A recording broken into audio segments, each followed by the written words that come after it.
I slipped my phone into my apron pocket for the third time in the last hour, willing it not to vibrate. Tyler had found my new number somehow. 217 missed calls in the past week. I had stopped counting the voicemails at 50.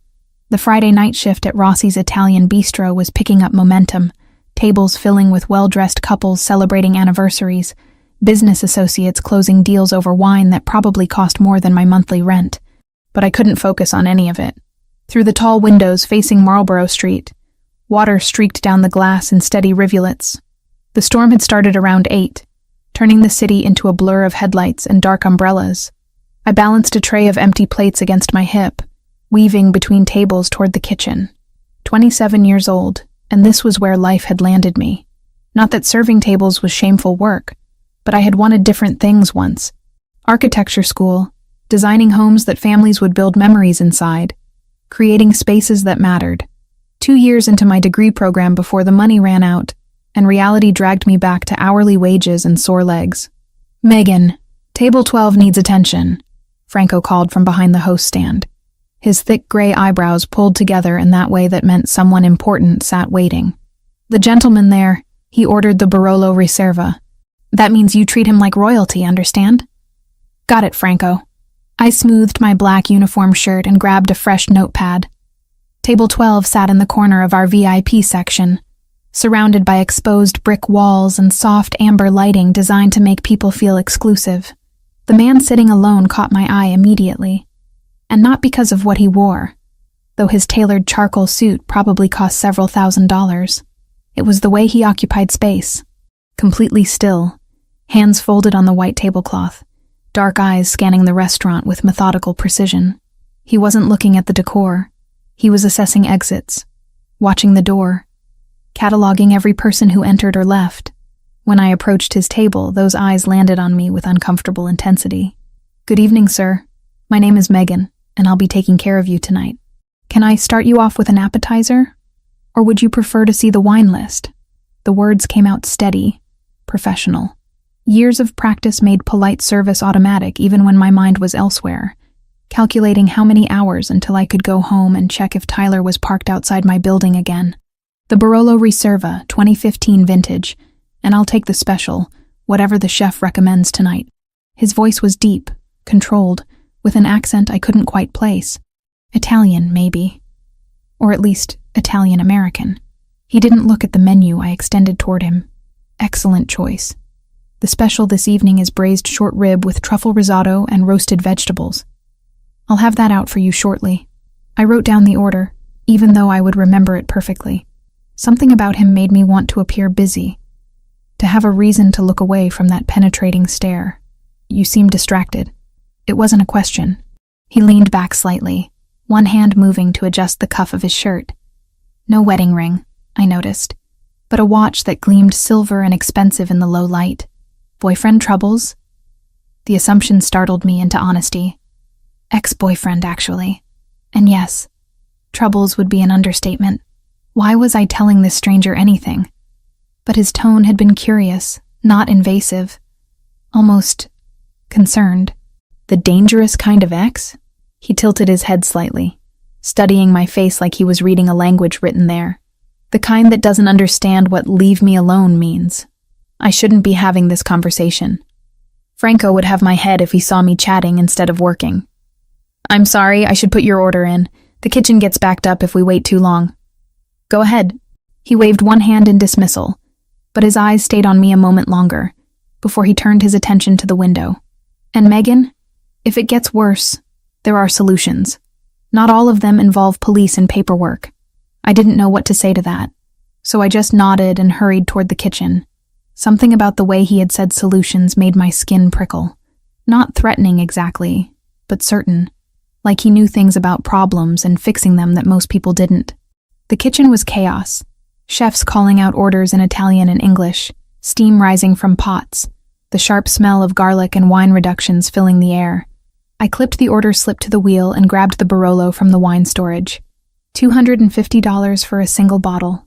I tried not to think about how that would cover my cell phone bill and groceries for 2 weeks. When I returned to table 12 with the wine, the man was typing something on his phone with quick, efficient movements. He looked up when I approached, pocketing the device smoothly. "Your Barolo, sir. Would you like me to pour, or would you prefer to do it yourself?" "You pour. I trust you know how to handle expensive things." Again, that wasn't quite flirtation, but something else. A test, maybe. Seeing if I would react defensively, or rise to the challenge. I uncorked the bottle with practiced ease and poured exactly the right amount, watching the dark red liquid swirl in the glass. "Enjoy. Your meal will be ready in about 15 minutes. 3 more tables needed clearing. 2 couples wanted dessert menus, and a businessman at table 6 was getting increasingly loud and difficult with my coworker Jessica." I moved through the rhythm of service, refilling water glasses, taking orders, delivering plates. But I couldn't completely shake the awareness that the man at table 12 was still watching. Not constantly, not in a way that felt predatory like Tyler's stares had been. But periodically his gaze would find me across the restaurant, track my movements for a few seconds, then return to his wine or his phone. My own phone buzzed in my pocket. I already knew who it was before I looked. "Tyler." The message preview made my stomach clench. "I know where you work now. We need to talk. I'm coming to see you." No. He couldn't. Not here. Not at work where I had to stay professional and couldn't run. I turned toward the window, scanning the street beyond the rain-soaked glass. And there he was, standing across the street under the awning of a closed shop, staring directly at the restaurant. Directly at me. Tyler's blonde hair was plastered to his forehead from the rain, his jacket soaked through, but he didn't move. Just stood there like some kind of terrible statue, hands shoved in his pockets, eyes locked on the windows. Panic squeezed my chest. How long had he been there? How had he found me? I changed my number, moved apartments, took every precaution I could afford. But Tyler always found ways, always managed to show up, to invade my space, to make it clear that he considered me his regardless of what I wanted. I was heading back toward the kitchen with a tray of dirty dishes when I saw him start crossing the street. Rain and headlights created a surreal backdrop as he wove between cars, his movements deliberate. Coming here. Coming inside. Oh God. He was actually going to walk into the restaurant and cause a scene, and probably get me fired because Franco had a strict policy about personal drama, interfering with service. The tray slipped. I tried to catch it, overcorrected, and watched in horror as 4 plates, 3 wine glasses, and an entire collection of silverware went crashing to the marble floor. The noise cut through the restaurant like a gunshot.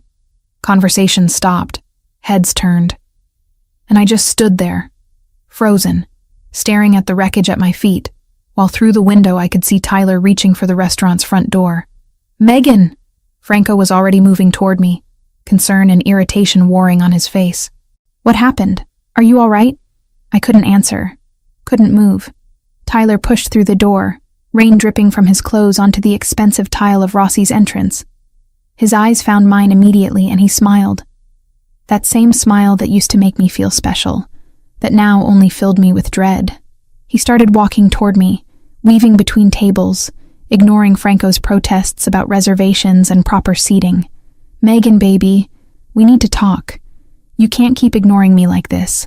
We're meant to be together, you know that." His voice carried across the quiet restaurant. Other diners were staring now, some curious, others uncomfortable with the brewing confrontation. "Sir, you need to leave." Franco stepped between us, but Tyler just pushed past him. Not violently, but with enough force to make Franco stumble. My manager was 53, soft around the middle from sampling too much of his own restaurant's cooking. He wasn't going to stop Tyler. I backed up a step, then another, broken plates crunching under my shoes. Tyler kept coming. "I'm not leaving without you. You think you can just move and change your number and I'll forget about you? About us? That's not how this works." Someone stood up. The movement was so fluid and controlled that it barely registered, until suddenly there was a body between me and Tyler, the man from table 12. Up close, he was taller than I had realized. At least 6 feet, with the kind of build that came from actual work rather than gym memberships. His dark hair was cut short, styled back from a face that could have been carved from stone, all sharp angles and controlled expression. "The lady dropped her tray because she saw you." His voice was quiet, conversational even, but it cut through Tyler's momentum like a blade. "She's afraid of you." That means you need to leave. Now. Tyler blinked, confused by this new obstacle. Who the hell are you? This doesn't concern you. This is between me and my girlfriend. Ex-girlfriend, I managed to say, my voice thin but audible. We broke up 4 months ago, Tyler. You need to accept that. I'm not accepting anything. Tyler tried to step around the stranger, but the man shifted smoothly, blocking his path again. Look, buddy, I don't know who you think you are, but you need to mind your own business before you get hurt. The stranger smiled. It was not a pleasant expression. Go to my car, he said over his shoulder to me, his eyes never leaving Tyler's face. Black Audi, parked directly in front. I'll handle this. What? Who are you? I looked at Franco, at the other staff members who had stopped working to watch, at Tyler whose face was reddening with anger. I don't understand. The solution to your problem. The stranger reached into his jacket pocket. For one terrible second I thought he was pulling a weapon, but instead he withdrew a set of car keys and tossed them to me without looking. I caught them on instinct. Go, now. Something in his tone made my body move before my brain caught up. I stepped around the broken plates and started toward the door. Tyler lunged for me, or tried to, but the stranger was faster. His hand shot out, gripping Tyler's shoulder with enough force to stop him completely. I heard Tyler grunt in pain. She's leaving. You're not following. The stranger's voice dropped even lower, deadly quiet. Touch her again, and it's the last thing you do. I should have stayed. Should have called the police. Done something rational and legal. But fear and exhaustion, and 4 months of being hunted made me run instead. I pushed through Rossi's front door into the rain, spotted the black Audi immediately, and fumbled with the key fob until it clicked unlocked. The interior smelled like leather and cedar. Expensive. Safe. I locked the doors and sat there shaking, watching through the rain-streaked windshield as shapes moved inside the restaurant. Less than 2 minutes later, the stranger emerged, dragging Tyler behind him. But not through the front door. They came from the side alley, the one where Rossi's kept the dumpsters and had the staff exit. Tyler's face was already bruising, blood running from his nose to mix with the rain. He stumbled, and the stranger hauled him upright with casual strength, saying something I couldn't hear. Then he threw Tyler into the alley properly, out of sight from the street, and followed. I sat in that car for 7 minutes that felt like 7 hours. When the stranger finally came back, there was a small stain of blood on his white shirt cuff, barely visible. He opened the driver's door and slid inside, running one hand through his wet hair. Your problem has been handled. Permanently. He started the engine without looking at me. Tyler Grant won't bother you again. He's currently in the back of a van with associates of mine who are explaining the consequences of stalking. By tomorrow he'll be on a flight to Seattle with clear understanding that returning to this city would be a terminal mistake. What did you do to him? My voice came out hoarse. Nothing he didn't deserve. Nothing he won't recover from. Now he did look at me. Dark brown eyes unreadable in the dim light. My name is Anthony Valentasi. And you're going to tell me your address so I can take you home. Anthony noticed something was wrong before I even knew it myself. Later, he would tell me that he had been watching since I served his wine. Not because I was beautiful or interesting, though he claimed both those things eventually, but because he recognized the signs, the constant checking of exits, the tension in my shoulders every time the door opened, the way my hand kept drifting to my phone like it was a weapon or a lifeline. He said he had learned to read fear, the way other people read books, and that mine was written across my face in a language he understood too well. When the tray slipped from my hands and ceramic shattered across Rossi's expensive marble floor, Anthony was already standing. I was still frozen, staring through the window at Tyler pushing through the rain toward the restaurant entrance. But Anthony had assessed the situation in the span of a heartbeat. The man dripping wet on the sidewalk. My paralyzed terror. The trajectory of the threat. Tyler burst through the front door, trailing water and bringing the smell of rain and cologne that I used to find attractive, but now made my stomach turn. His eyes locked onto me immediately, ignoring Franco's protests about needing a reservation, about proper protocol. He pushed past my manager with the casual dismissal of someone who had never been told no in a way that mattered. Franco stumbled back a step, his face flushing with anger and embarrassment, but he was 53 years old and soft in the middle from years of sampling his own restaurant's food. He wasn't going to physically stop anyone, Megan, baby, we need to talk. Tyler's voice carried across the dining room, drawing stares from couples who had paid good money for a romantic evening that didn't include watching someone's ex-boyfriend crash through social boundaries like they were made of tissue paper. You can't keep ignoring me like this. We're meant to be together, you know that. We're perfect together. I backed up, broken plates crunching under my shoes. My mouth opened, but no sound came out. 4 months of this. 4 months of blocking numbers, changing locks, moving apartments, looking over my shoulder every time I left work. 4 months of Tyler refusing to accept that no meant no, that we were finished, that I would rather be alone forever than spend another minute in his suffocating presence. Sir, you need to leave. Now. Franco tried again, positioning himself between us, but Tyler just shoved him aside. Not violently enough to knock him down, but with enough force to make it clear that Franco was an obstacle, not an authority. I'm not leaving without you. Tyler's face was red now, rainwater dripping from his hair onto the collar of his jacket. You think you can just move and change your number and I'll forget about you? About us? That's not how this works, Megan. You're mine. You've always been mine. Then Anthony was there. I hadn't seen him move, but suddenly he occupied the space between Tyler and me, like a wall made of expensive fabric and controlled violence. Up close, he was taller than I had estimated, at least 6 feet, with the kind of build that came from actual work, rather than gym memberships designed to produce aesthetically pleasing muscles. His suit fit perfectly across his shoulders, tailored to accommodate the breadth of him without appearing bulky. The lady dropped her tray because she saw you. Anthony's voice was quiet, almost conversational, but it cut through Tyler's momentum like a blade through water. She's afraid of you. That means you need to leave. Now. Tyler blinked, his anger redirecting toward this new obstacle. Who the hell are you? This doesn't concern you. This is between me and my girlfriend. Ex-girlfriend. I found my voice finally, thin and shaking but audible. We broke up 4 months ago, Tyler. You need to accept that and leave me alone. I'm not accepting anything. Tyler tried to step around Anthony, reaching for my arm. We're going to talk about this like adults, Megan. We're going to fix this. Anthony moved faster than someone his size should have been able to move. His hand shot out, gripping Tyler's wrist hard enough that I saw Tyler wince, his fingers releasing their reaching gesture. You're not listening, Anthony said, his tone still conversational, still quiet, but with an edge now that made the hair on the back of my neck stand up. She said no. That's the end of the conversation. Look, buddy, I don't know who you think you are, but you need to mind your own business before you get hurt. Tyler tried to yank his arm free, but Anthony's grip didn't budge.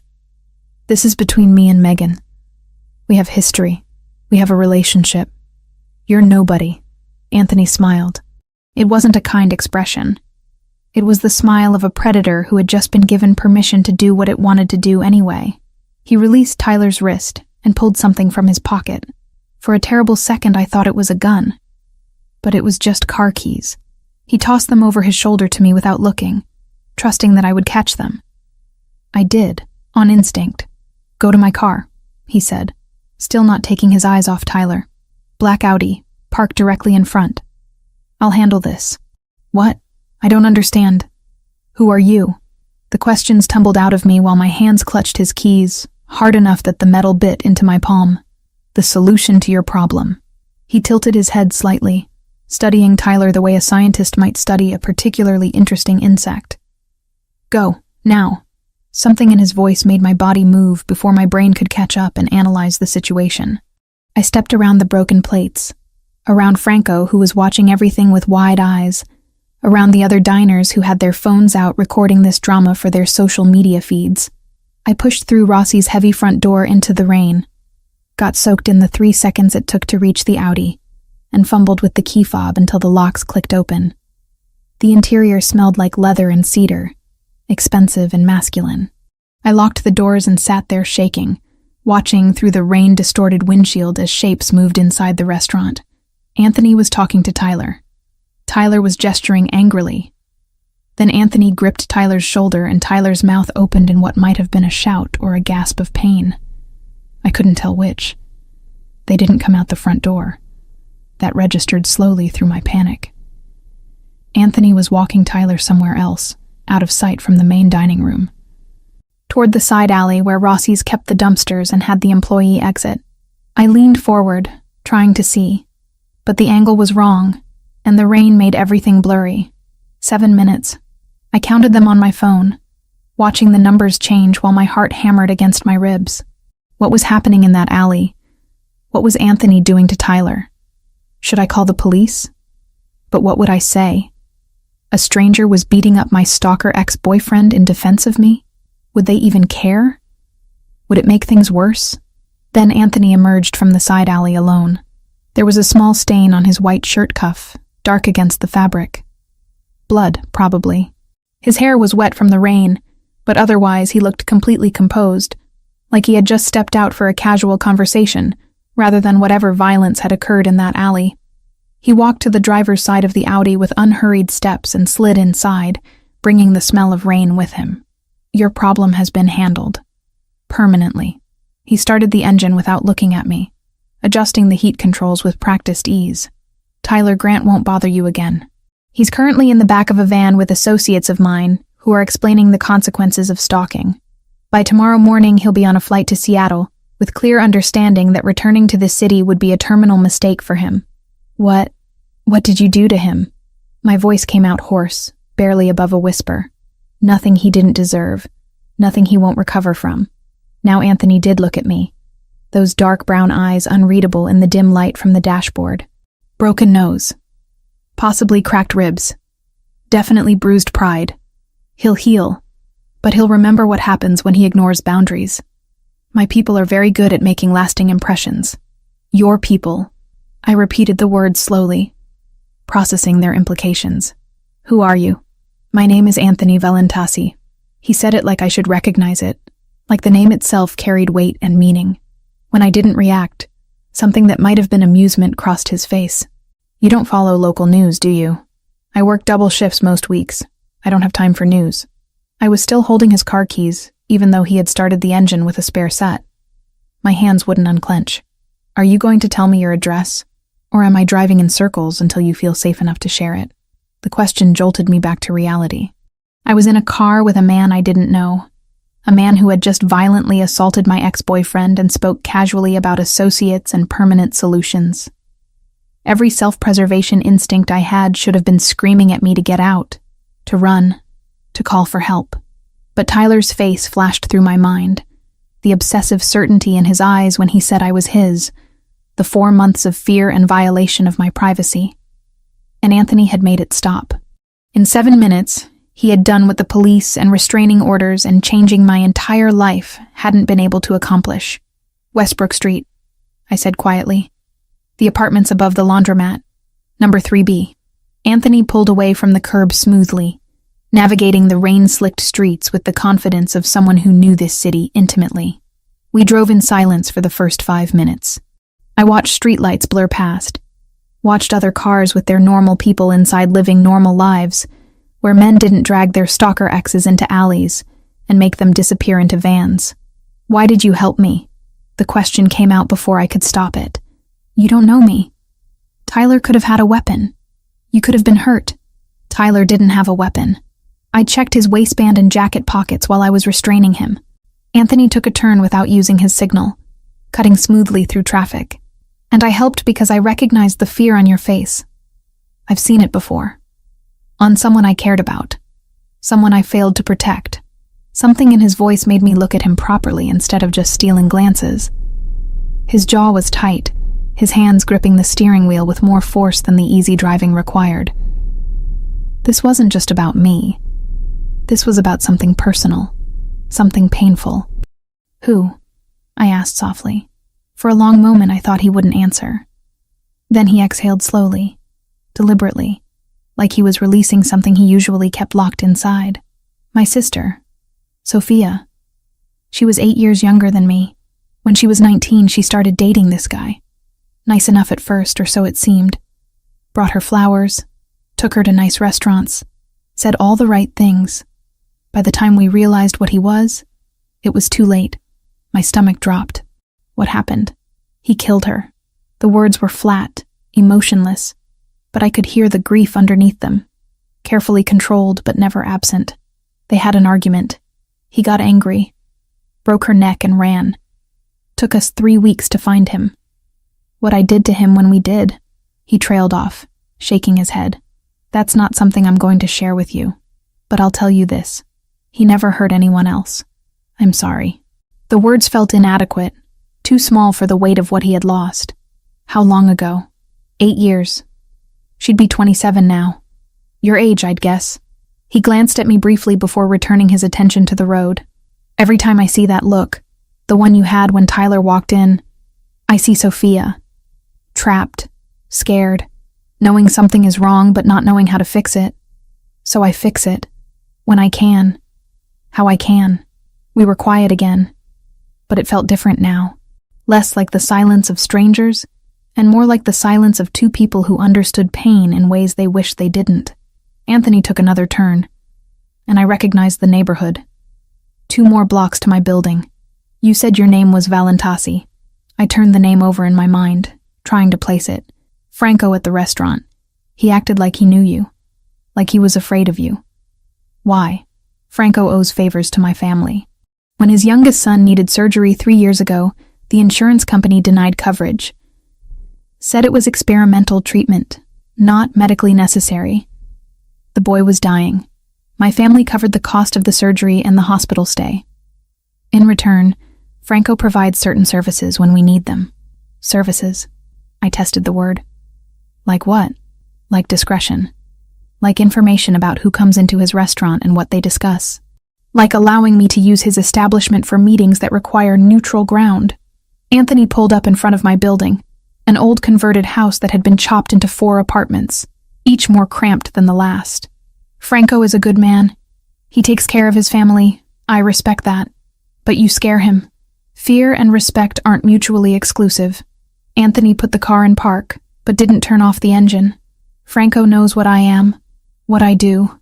He knows that as long as he keeps his word and doesn't betray my trust, his family is safe and his business is protected. That's worth more than not being afraid. I should have been horrified. Should have recognized the threat in those words, the casual acknowledgement of being something dangerous. But instead I felt a strange kind of relief. Because Anthony was at least honest about what he was. Tyler had pretended to be sweet and loving, right up until the moment he wasn't.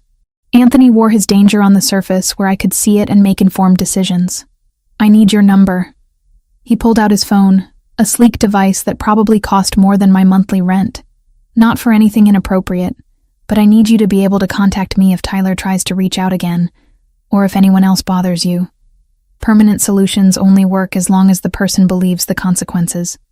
Sometimes people need reminders. I hesitated, then rattled off my number. He entered it into his contacts, saving it simply as Megan. Seeing my name in his phone felt intimate in a way I hadn't expected. If you need anything else, he continued, pocketing the phone. Mention my name to Franco. He'll know how to reach me. And if you want to change shifts or take time off from work after tonight, just tell him I approved it. He won't argue. Because you own the restaurant? Because I own the building the restaurant is in. And Franco knows that his lease renewal depends on my goodwill. He said it matter-of-factly, without pride or shame. That's how this works. Everything connects to everything else. Power is just understanding which threads to pull. I sat there for a moment longer, hand on the door handle, trying to process everything that had happened in the last hour. I had gone from normal Friday night shift to having my stalker ex violently removed by a man who was either a criminal or something close to it. A man who now had my phone number and expected me to call him if I needed help. It was insane. All of it was completely insane. Thank you, I said finally. Because despite the insanity, Anthony had done what no one else had been willing or able to do. For Tyler. For fixing it. You don't have to thank me. He was looking straight ahead through the windshield at my building, at the flickering streetlight that the landlord kept promising to fix. But you're welcome anyway. Be careful, Megan, and call me if anything changes. I got out into the rain, handed his keys through the window, and watched him drive away. The Audi's taillights disappeared around the corner, and I stood there getting soaked, wondering what I had just gotten myself into. wondering if the cure for Tyler was going to turn out to be worse than the disease, wondering why part of me hoped Anthony would call, even though I knew he probably wouldn't. He had played hero tonight, fixed my problem out of guilt and memory and his own demons. That didn't mean he wanted anything more from me than the satisfaction of saving someone when he hadn't been able to save his sister. I climbed the stairs to my apartment, unlocked 3 separate locks that had never made me feel safe, and collapsed onto my second-hand couch. My phone buzzed. For a terrible second, I thought it was Tyler. That whatever Anthony had done hadn't worked, that I was right back where I started. But it was a text from an unknown number. Locked your door? Good. Sleep well. You're safe now. Anthony. He was making sure I had gotten inside okay. Making sure I was following basic security. It should have felt invasive. This strange man checking up on me. Instead, it felt like someone actually cared whether I lived or died.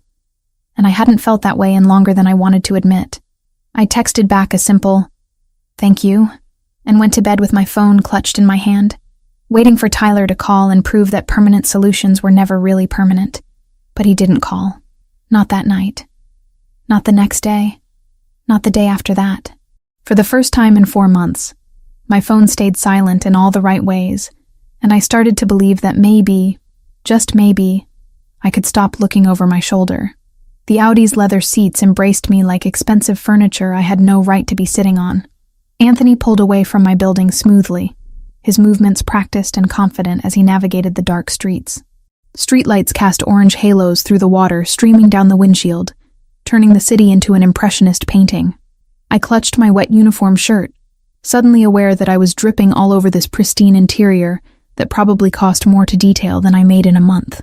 For the first 5 minutes, neither of us spoke. Anthony's attention stayed fixed on the road, hands positioned at 10 and 2 on the steering wheel like someone who had taken defensive driving courses seriously. His jaw was set, profile sharp against the passing lights. Every few seconds, his eyes would flick to the rearview mirror, checking behind us with the kind of vigilance that suggested paranoia or professional necessity. Maybe both. I watched the city scroll past. Familiar streets I walked every day looked different from inside this car, like I was seeing them from another dimension where people didn't worry about rent or abusive exes, or whether their manager would fire them for causing a scene during the dinner rush. My phone sat silent in my lap. No buzzing, no calls, no text messages saying, "We need to talk," or "I saw you leave with him," or any of the 100 variations Tyler had sent over the past 4 months. "What did you do to him?" The question finally escaped, quieter than I intended. To Tyler. Anthony glanced at me briefly before returning his focus to the road ahead. He took a left turn, heading deeper into my neighborhood where the buildings got shorter and the paint got more chipped. I explained the situation to him, clearly, in terms he couldn't misunderstand. "With your fists." It wasn't really a question. I had seen the blood on his cuff, heard the sounds from inside the restaurant before they disappeared into the alley. Among other communication methods, his tone stayed neutral, conversational even. Tyler Grant has a broken nose, possibly 2 cracked ribs, and bruising that will remind him for the next few weeks what happens when he ignores boundaries. My associates collected him from the alley and are currently driving him to a secure location where they'll reinforce tonight's lesson. Tomorrow morning, he'll be put on a flight to Seattle. He's been made aware that returning to this city would be the last mistake he makes. The casual way he described violence should have terrified me. Maybe it did, somewhere underneath the exhaustion and relief.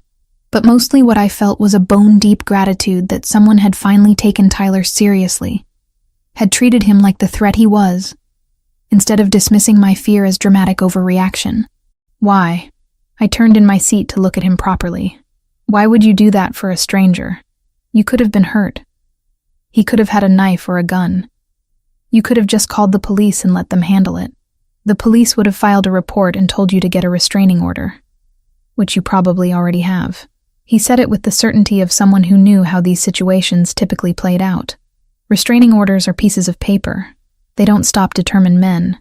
They just make victims feel like the system is protecting them when it's not. I tried getting one.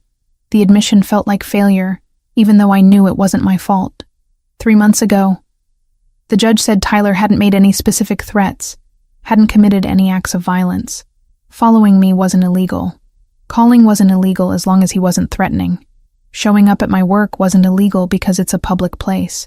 Everything he did walked the line just carefully enough that legally he was protected and I wasn't. Anthony's hands tightened on the steering wheel, knuckles going white for a moment, before he deliberately relaxed them. The law is useful for many things. Protecting women from men like Tyler isn't one of them. Not until after those men have already done something violent. By then, it's too late. That sounds like experience talking. He was quiet for so long I thought he wouldn't respond. We passed 3 more blocks, turned onto Westbrook Street, where my building waited with its flickering streetlight and cracked sidewalk. Then he pulled over to the curb, but didn't put the car in park, engine still running while he stared straight ahead through the windshield. I had a sister.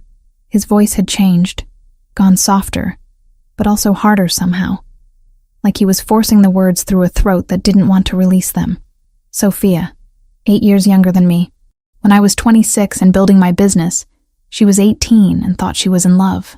My chest tightened. I already knew where this was going. Could hear the past tense in how he spoke about her. Could see the grief etched into the tense line of his shoulders. His name was David Mercado. Seemed like a decent guy at first. Brought her flowers, took her to nice restaurants, said all the right things about respecting her and wanting to build a future together. By the time any of us realized what he really was, Sophia was already trapped. Anthony's jaw clenched, released, clenched again. He isolated her from her friends, convinced her that our family didn't understand their relationship, made her dependent on him emotionally and financially. The classic pattern, but we didn't see it happening. Or I didn't. I was too busy with work, with establishing territory, with all the things I thought were important. I didn't say anything.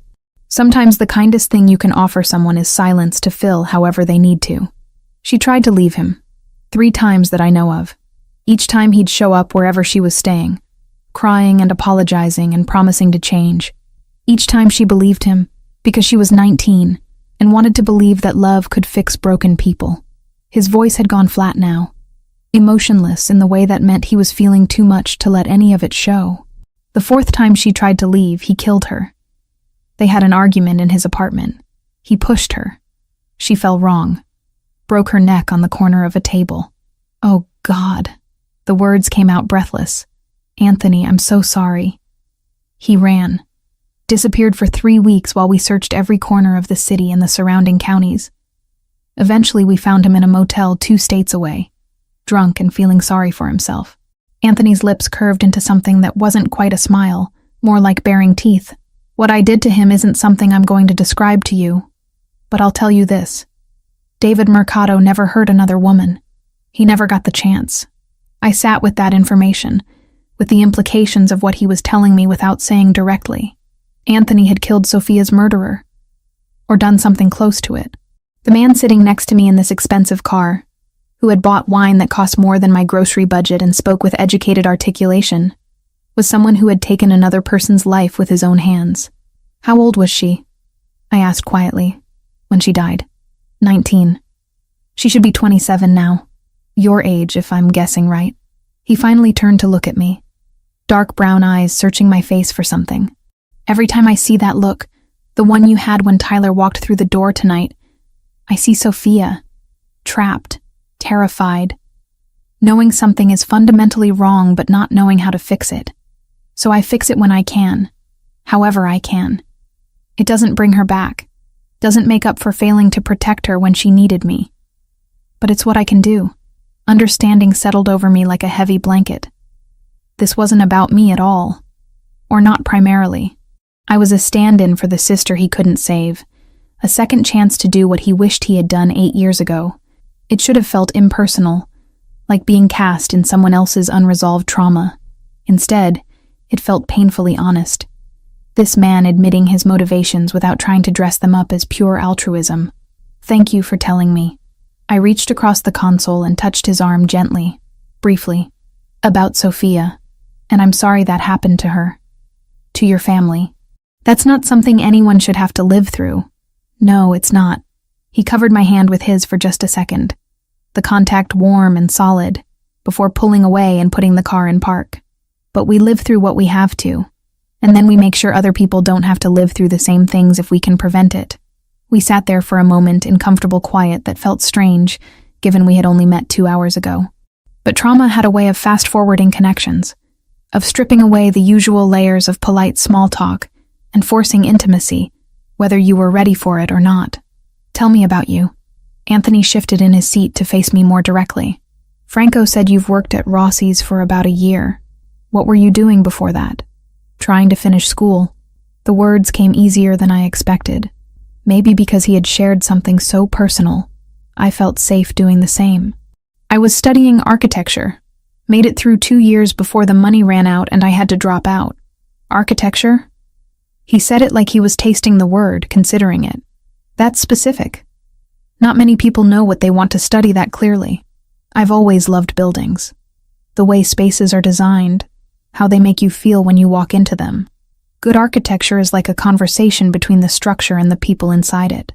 I could hear my own voice warming up, slipping into the passion I used to feel before financial reality crushed it. I wanted to design homes. Not mansions for rich people, just normal houses that families could actually afford. Places where kids would grow up and remember feeling safe and happy. Why did you have to stop? He leaned back against the driver's door, giving me his full attention in a way that felt both intense and strangely comfortable. My parents divorced when I was 15. Dad left and never looked back. Didn't pay child support. Didn't call on birthdays. Just erased us from his life like we were a bad investment he needed to write off. The bitterness in my voice surprised me. I thought I had moved past that particular wound. Mom did her best, but one income isn't enough when you're raising a kid in this city. I worked through high school, saved everything I could, got into the architecture program on partial scholarship.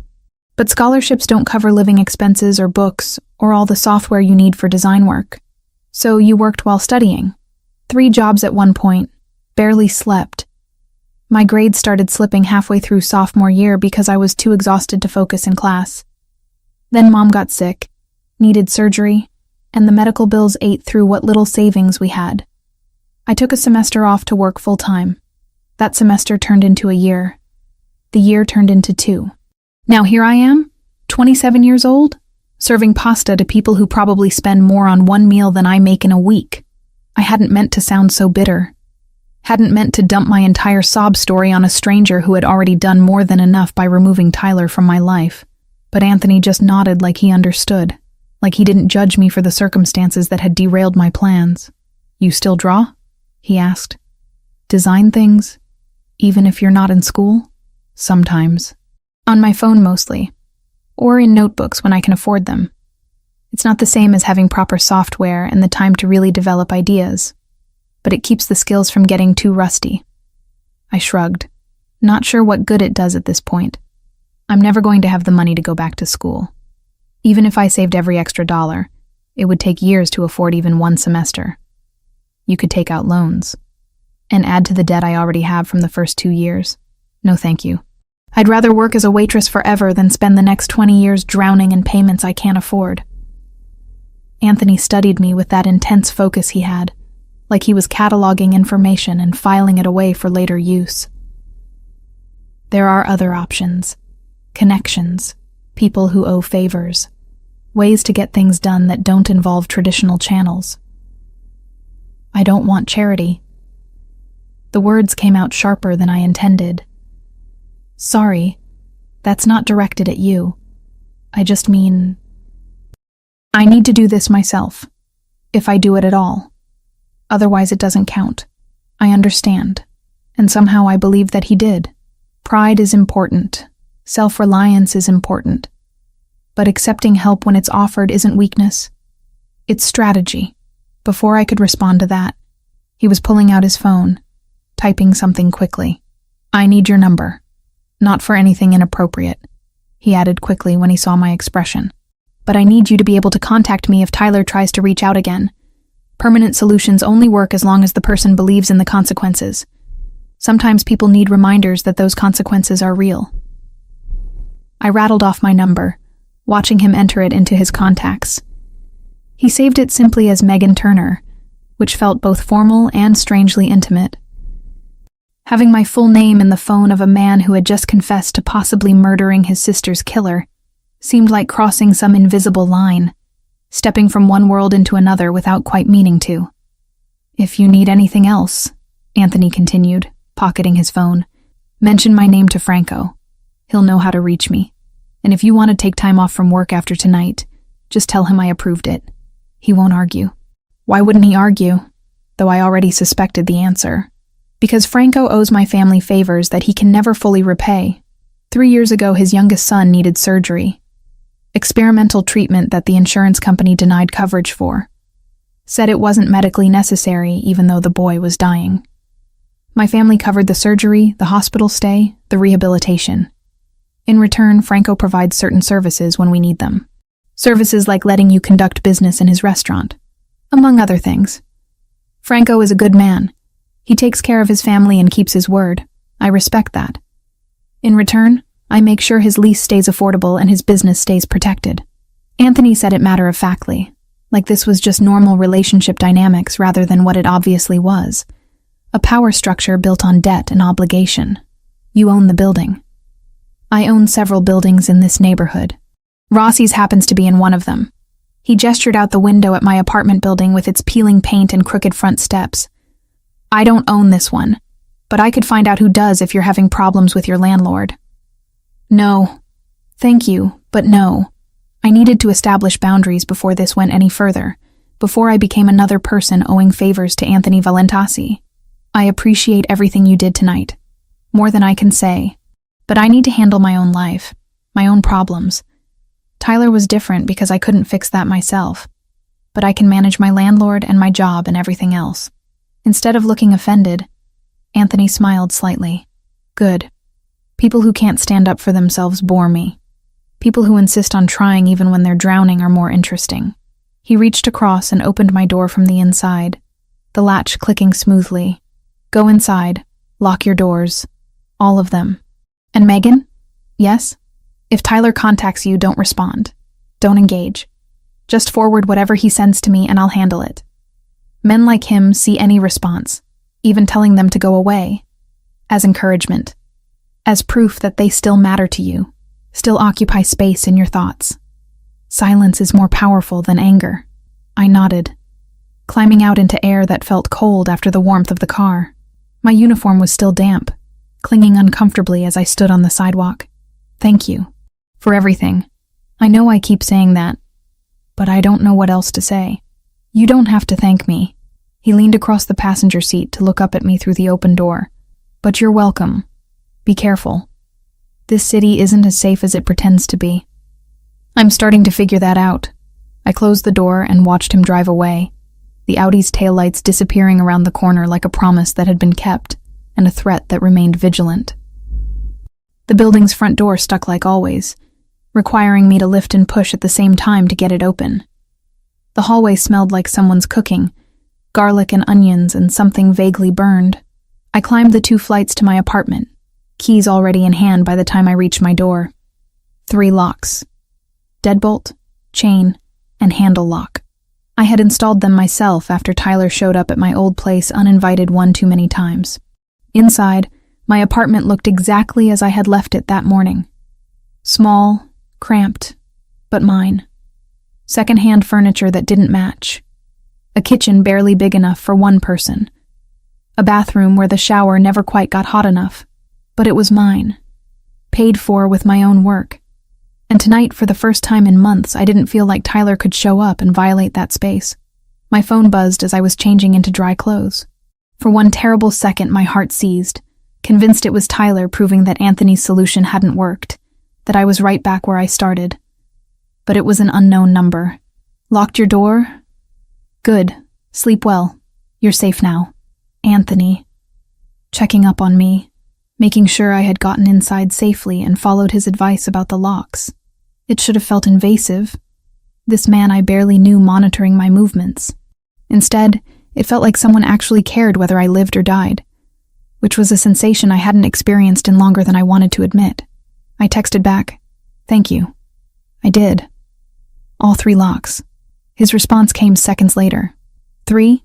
Smart. Most people only have 1. Get some rest. Tomorrow is going to feel different. He was right. Tomorrow did feel different. I woke up Sunday morning and reached for my phone out of habit, bracing myself for the flood of messages and missed calls that had become my new normal over the past 4 months. But the screen showed nothing. No texts, no calls, no voicemails. Just the usual notifications about weather and news that I never bothered reading. Tyler was really gone. I spent the day in a strange state of suspended disbelief, waiting for the other shoe to drop, for Tyler to prove that Anthony's permanent solution wasn't permanent at all. But my phone stayed silent. No texts appeared saying he missed me, or needed to talk, or couldn't live without me. No calls came through in the middle of the night. No one stood outside my building watching my windows. By Monday, I started to believe it might actually be real. By Tuesday, the constant tension in my shoulders began to ease. By Wednesday, when I went back to work at Rossi's, Franco pulled me aside before my shift started. "You doing okay, Megan?" His bushy eyebrows pulled together with genuine concern. "After what happened Friday night?" "I'm fine. Better than fine, actually.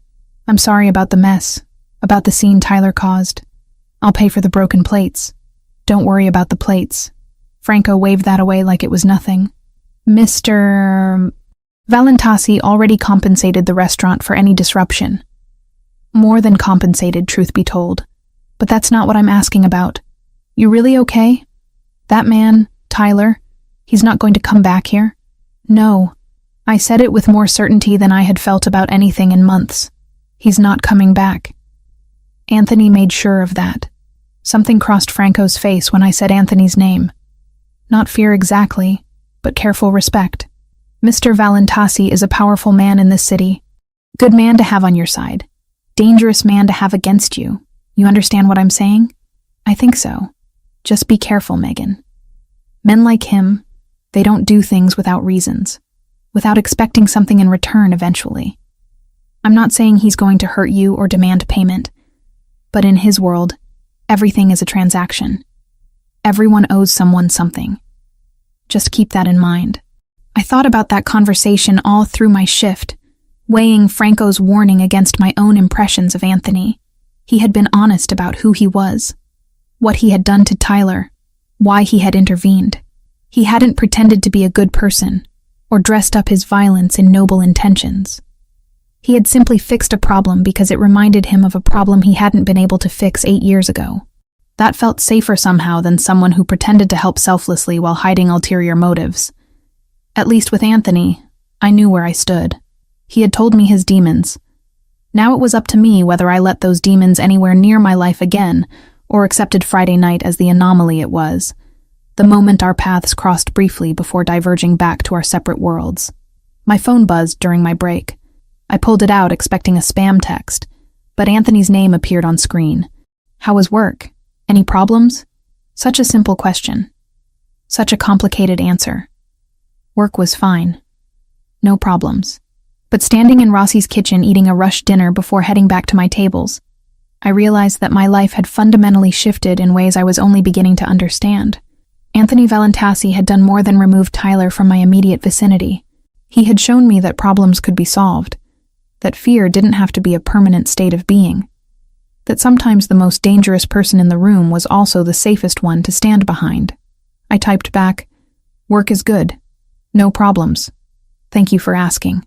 His response, "Good. Sleep well tonight. You've earned it." And for the first time in 4 months, I believed that I might actually be able to. 5 days passed without a single text from Tyler. 5 entire days where my phone stayed silent in all the ways that mattered. No blocked calls showing up as unknown. No voicemails rambling about how much he missed me or how I was making a mistake. No social media messages from accounts I didn't recognize but knew were him. Nothing. The absence of harassment felt more unreal than its presence ever had. Monday morning I woke up and actually checked my phone with something other than dread. Still nothing. Tuesday. I went grocery shopping without constantly looking over my shoulder, without that crawling sensation between my shoulder blades that meant someone was watching. By Wednesday, when I returned to Rossi's for my first shift since the incident, I almost believed Anthony had actually solved the problem permanently like he promised.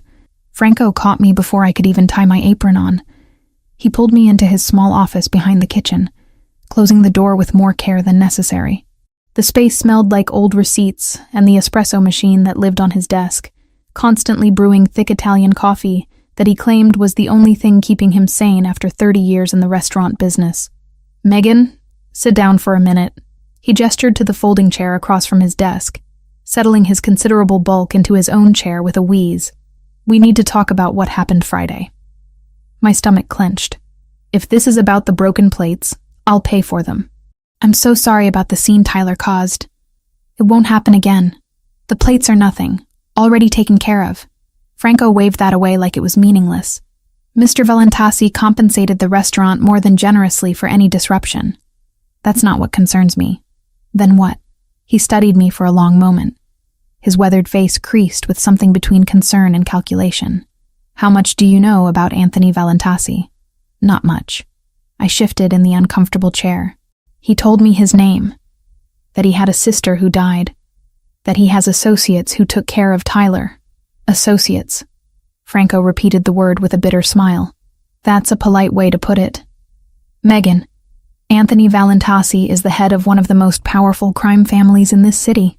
His father built an empire that Anthony inherited and expanded.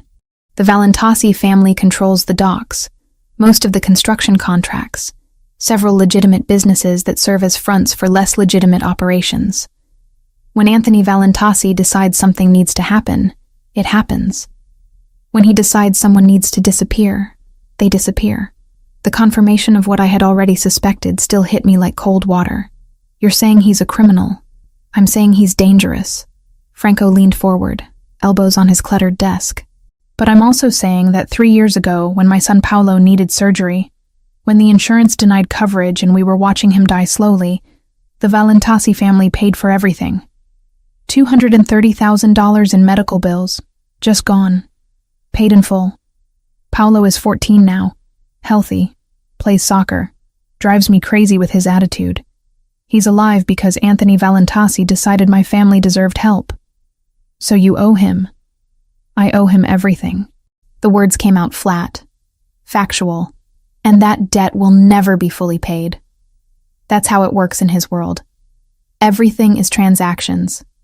Everyone owes someone. I'm telling you this because I see how you looked at him Friday night, like he was some kind of hero swooping in to save you. And maybe he was. But heroes in Anthony's world always expect something in return. Maybe not today, maybe not next month, but eventually. I absorbed that information, turning it over in my mind. He hasn't asked me for anything. Not yet. Franco stood, signaling the conversation was ending. "Just be careful, Megan. You're a good kid. You work hard, you don't cause problems. I don't want to see you get pulled into something you can't get out of. Men like Anthony, they don't let people go once they've claimed them. And make no mistake, by defending you Friday night, he claimed you." The words stayed with me through my entire shift. I moved through the familiar motions of taking orders, delivering plates, refilling wine glasses. But my mind kept circling back to Franco's warning. Everything is transactions. Everyone owes someone. Had I traded one form of control for another? Tyler's obsessive stalking for Anthony's protective possession? It was just past 9 when I saw him. Anthony walked through Rossi's front door alone. No bodyguards visible, though I suspected they were nearby. He wore a different suit than Friday. This one charcoal gray that probably cost more than my car was worth back when I still had a car. His dark hair was styled back, and when his eyes found mine across the restaurant, I felt that same jolt of awareness I had Friday night. Franco materialized at the host stand to personally escort Anthony to table 12, the same corner booth where he had sat before, the same table where he had first noticed me, first recognized my fear. I gave him a few minutes to settle before approaching with a menu I already knew he wouldn't look at. "Good evening, Mr. Valentasi." I kept my voice professional, trying to ignore how my pulse had picked up. "Can I get you started with something to drink?" "Megan." He said my name like he was tasting it. "And please, call me Anthony. Mr. Valentasi makes me feel like my father." His eyes scanned my face with that same intensity from before. "How have you been? Any problems?" "No problems. Actually, it's been the quietest few days I've had in months." I set the menu down even though he wasn't looking at it. Thank you for that. I told you it was handled. He leaned back, completely relaxed in a way that suggested he was comfortable everywhere. Have you heard from Tyler at all? Nothing. Not a single text or call. It's like he vanished completely. Good. That means the message was received clearly. Anthony's gaze drifted to the other tables.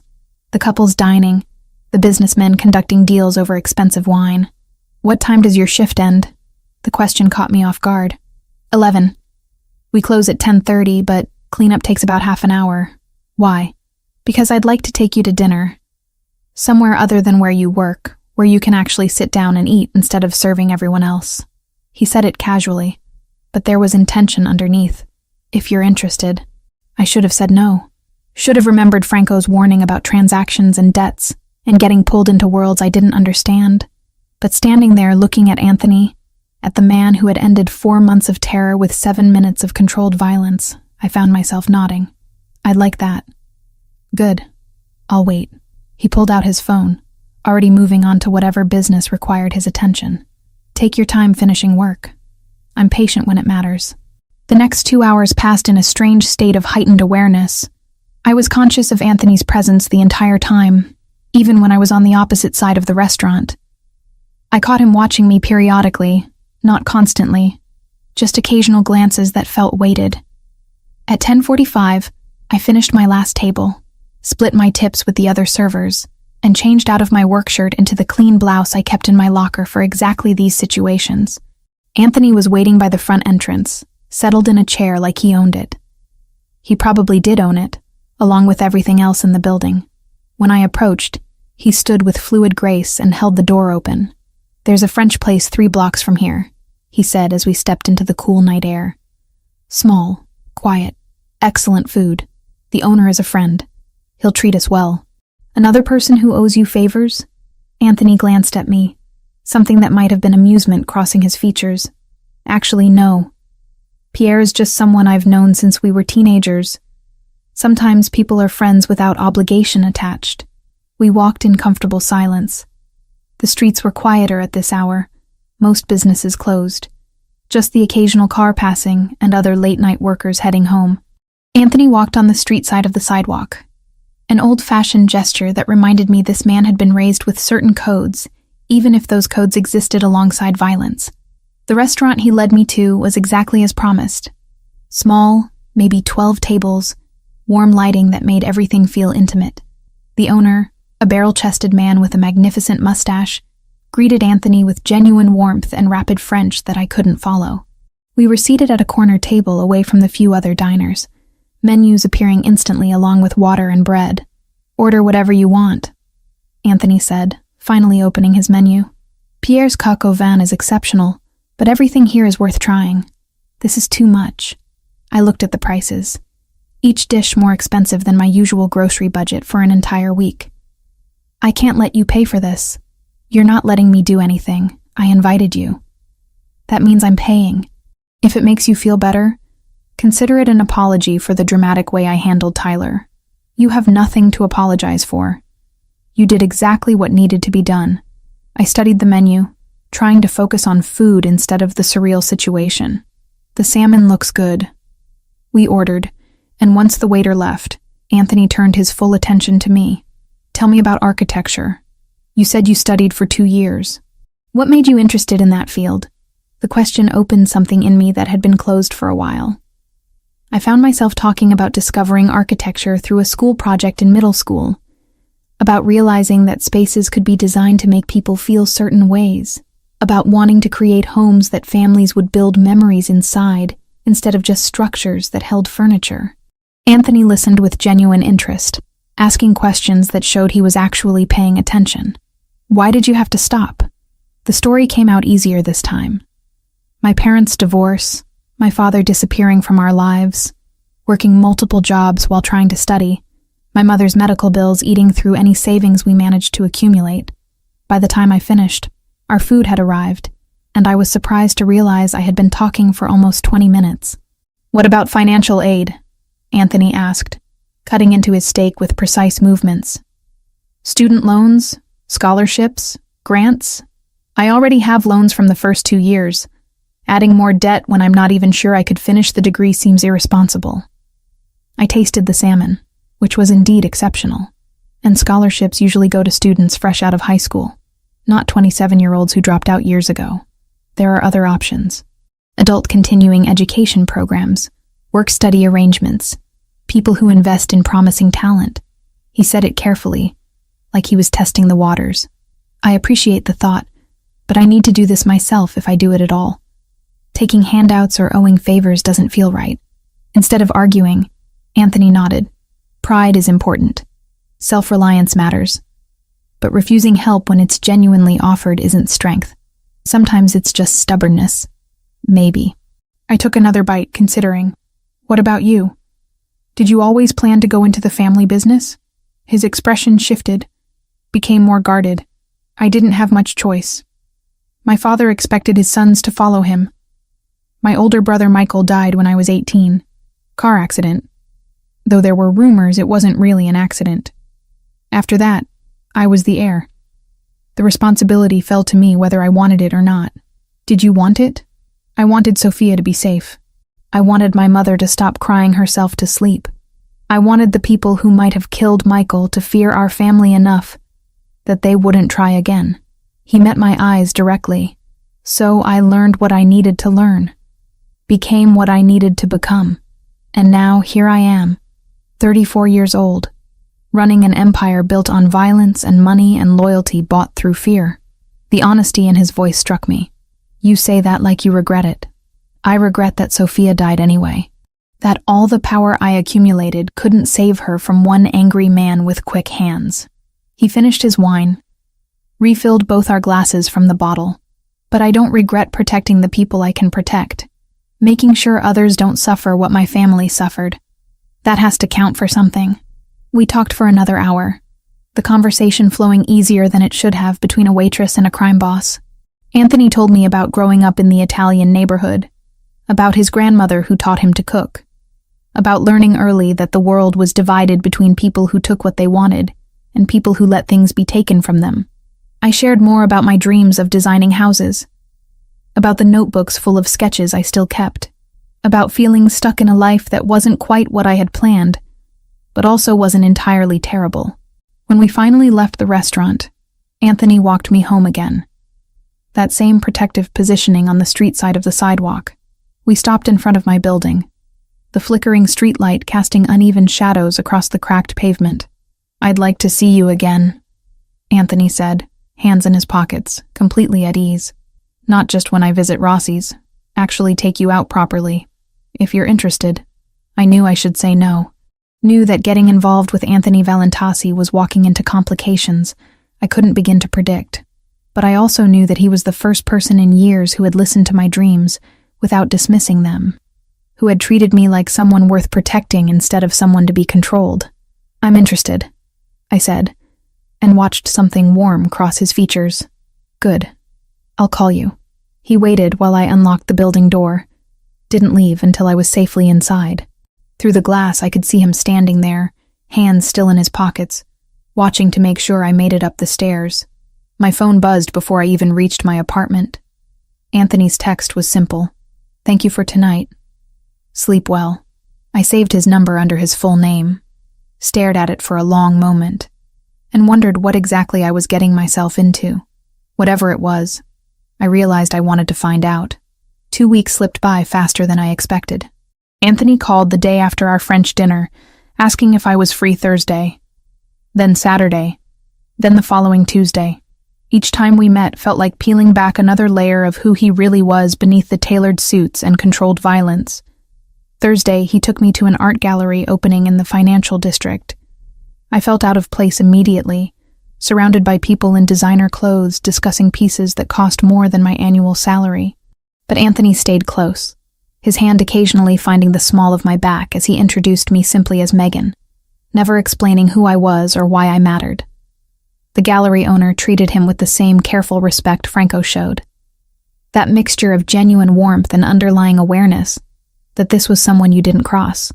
We stood in front of an abstract painting, all violent reds and blacks. When his phone rang, Anthony glanced at the screen, his jaw tightening almost imperceptibly. "Excuse me for a moment." He stepped away to take the call, and I watched his entire demeanor change. The relaxed man who had been explaining his surprisingly deep knowledge of modern art disappeared, replaced by someone colder, sharper. His voice dropped too low for me to hear words, but the tone carried across the gallery floor. Command. Authority. The kind of voice that expected immediate obedience. When he returned 2 minutes later, the warmth came back like he was putting on a familiar mask. "Sorry about that. Work issue." "What kind of work requires that tone of voice?" I asked quietly. "The kind where people's lives depend on following instructions exactly." He said it without apology or explanation, just flat honesty. "Do you want to leave? We can get coffee somewhere quieter." We ended up in a small cafe 3 blocks away, tucked into a booth at the back where Anthony could see the entrance and exits. I was starting to notice that pattern. He never sat with his back to doors. Always positioned himself where he could observe everyone coming and going. Always kept his phone face up on the table, checking it with a frequency that suggested constant monitoring of situations I couldn't see. "Does it ever stop?" I asked, watching him glance at his phone for the 3rd time in 5 minutes. Being vigilant? Not really. He pocketed the device, giving me his full attention. Survival in my world means staying 3 steps ahead of everyone who wants what you have or wants you gone. You relax, you die. Or worse, people you care about die. That sounds exhausting. It is. For a moment, something weary crossed his face, making him look older than 34. But it's also all I know. I've been doing this since I was 18. Vigilance becomes habit. Habit becomes reflex. Eventually, you can't turn it off even when you want to. Saturday's date was dinner at an Italian restaurant on the waterfront. Anthony knew the owner, an elderly woman named Rosa, who kissed both his cheeks and called him Piccolo, despite him being at least a foot taller than her. She seated us at a private table on the patio overlooking the harbor, where boat lights reflected off black water, and the sound of waves provided background music. Halfway through our meal, I noticed the man at the bar. He had been watching our table for the past 10 minutes, his attention too focused to be casual interest. When he started to stand, moving in our direction, I felt my stomach clench with old fear. But before I could say anything, Anthony's hand moved to rest on the table, visible and relaxed, while his eyes tracked the approaching man with predatory awareness. The man stopped 3 feet from our table, hands carefully visible and empty. "Mr. Valentasi. Apologies for the interruption. Mr. Caruso wanted me to pass along his regards and confirm the Thursday meeting is still scheduled. Tell Caruso it's confirmed. 2 o'clock usual location. And tell him next time he can call, instead of sending people to my dinner." Anthony's voice stayed pleasant, but the warning underneath was unmistakable. "Understood. Understood. My apologies again." The man retreated quickly, disappearing into the restaurant interior. I waited until he was gone before asking, "Does that happen often?" "More than I'd like. Less than it used to." Anthony returned his attention to his food, like the interruption was completely normal. People in my business prefer face-to-face communication for sensitive matters. Phones can be tapped. Messages can be intercepted. A person showing up where you are is harder to fake. And you weren't worried he might be a threat? I noticed him when we sat down. Watched him for the past 15 minutes. He moved like someone carrying a message, not a weapon. And besides, he gestured subtly toward the parking lot. I have 2 men positioned with sightlines to this table. If he had tried anything, they would have handled it before he got close. I looked where he indicated and saw a black SUV parked with clear view of the patio. Inside, barely visible, was the shape of someone watching. "You brought bodyguards to dinner." "I bring bodyguards everywhere. You just don't usually see them because they're good at staying invisible." He said it matter-of-factly, like this was completely normal dating behavior. "Does that bother you?" Invisible didn't mean imaginary. He had a rotation. Different drivers, different cars, the same rules. They never walked me to the door, never hovered in the hallway, never made me explain myself to my own life. Presence without pressure. I could live with that. It should have. Normal people didn't need armed guards for dinner dates. Normal people didn't have associates interrupting romantic evenings with business communications. But I was starting to realize that my definition of normal had been permanently altered the moment Anthony dragged Tyler into that alley. I don't know yet, I answered honestly. Ask me again in a few weeks. Tuesday, he picked me up after my shift at Rossi's, this time suggesting we just drive. No destination, no plan, just moving through the city while we talked. He asked about my mother, about what had caused her medical crisis that derailed my education. I told him about the emergency surgery, the complications that required extended hospital stays, the insurance company fighting every claim. She's better now, I explained, watching streetlights blur past the window. Lives in Arizona with her sister.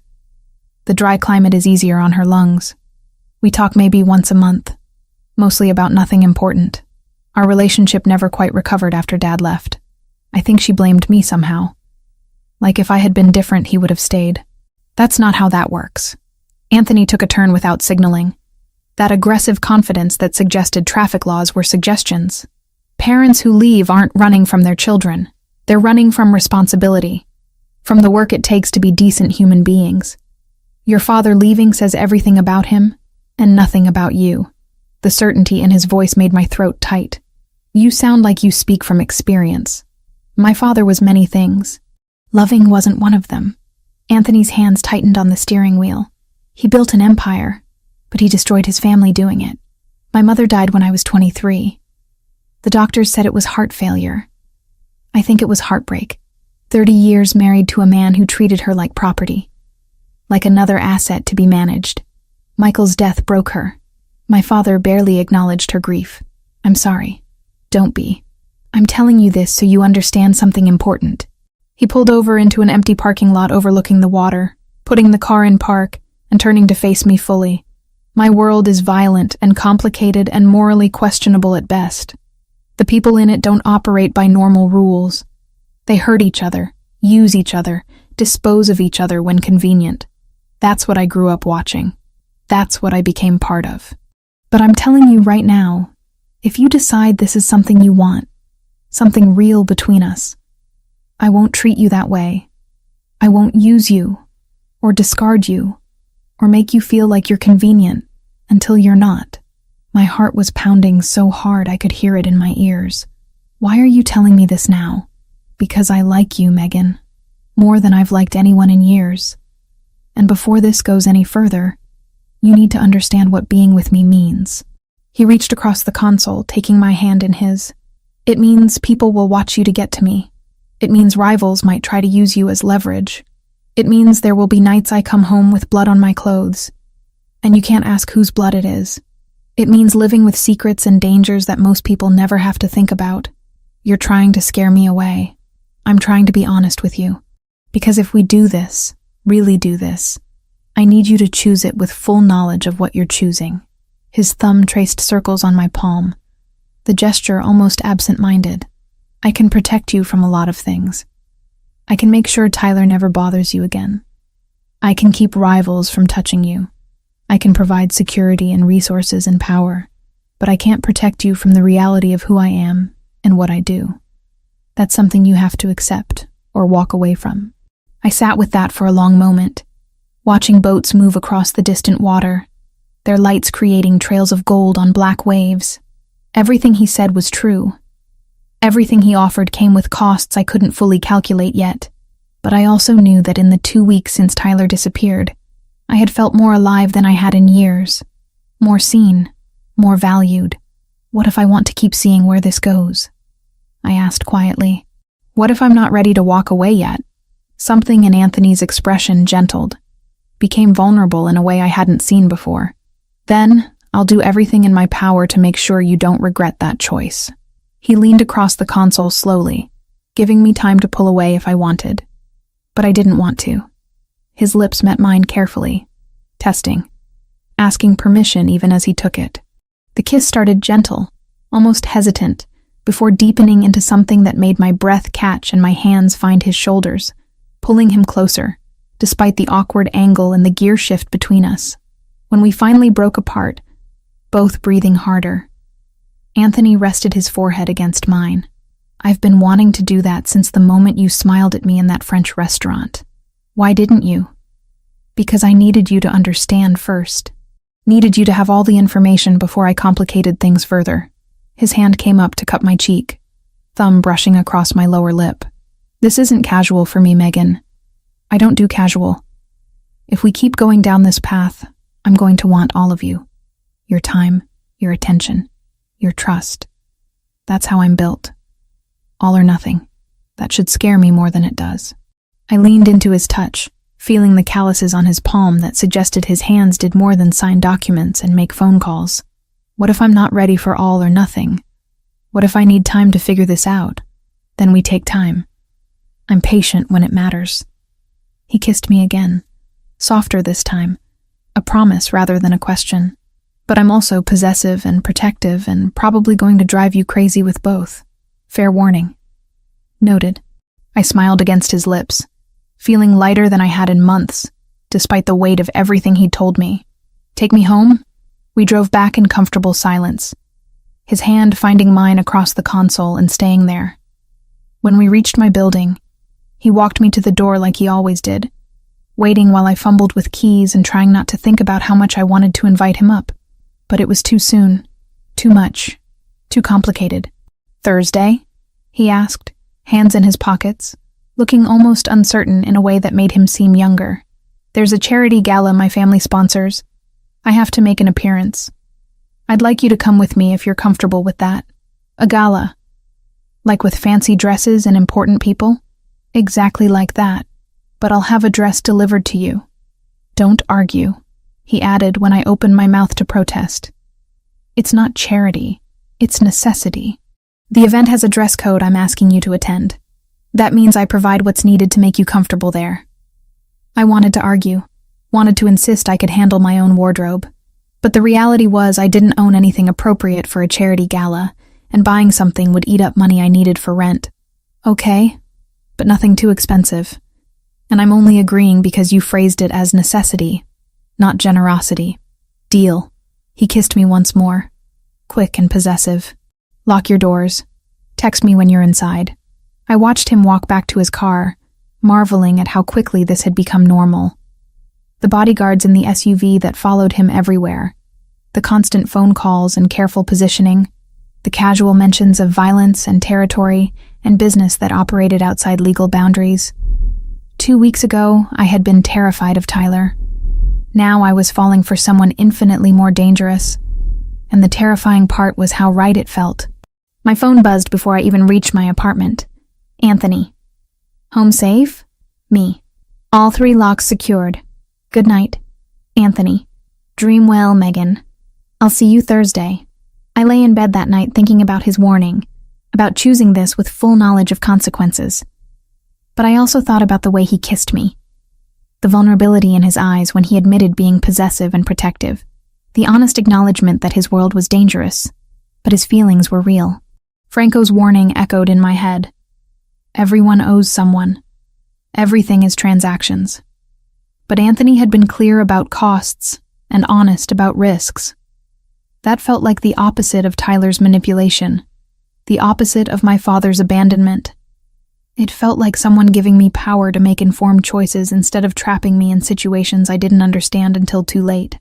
I fell asleep still tasting cedar and expensive cologne, still feeling the warmth of his hand in mine, still wondering where this path led but willing to keep walking it to find out. The parking lot behind Rossi's was darker than usual. 2 of the overhead lights had burned out weeks ago, and the landlord kept promising to fix them without ever following through.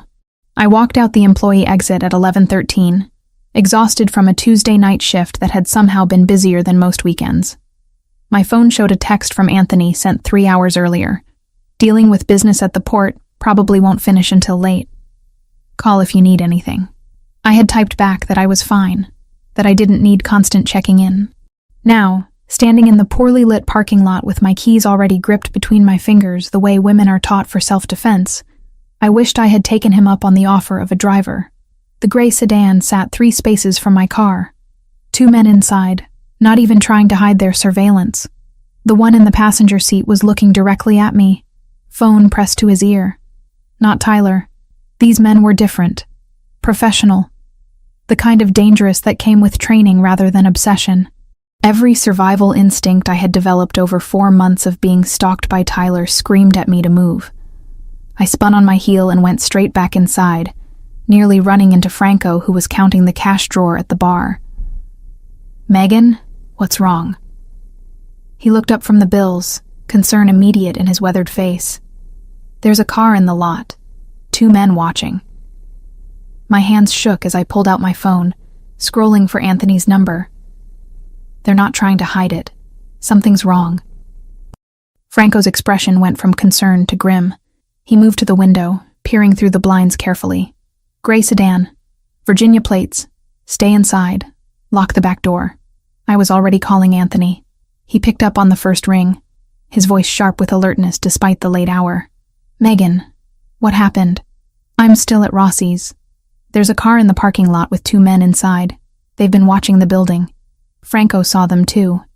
He thinks something's wrong." The words tumbled out faster than I intended, fear making my voice thin. "Gray sedan? 2 men? One on a phone?" The background noise on his end suggested he was in a car, moving fast. "Yes. How did you know?" "Because they've been following my movements all week. I noticed them yesterday.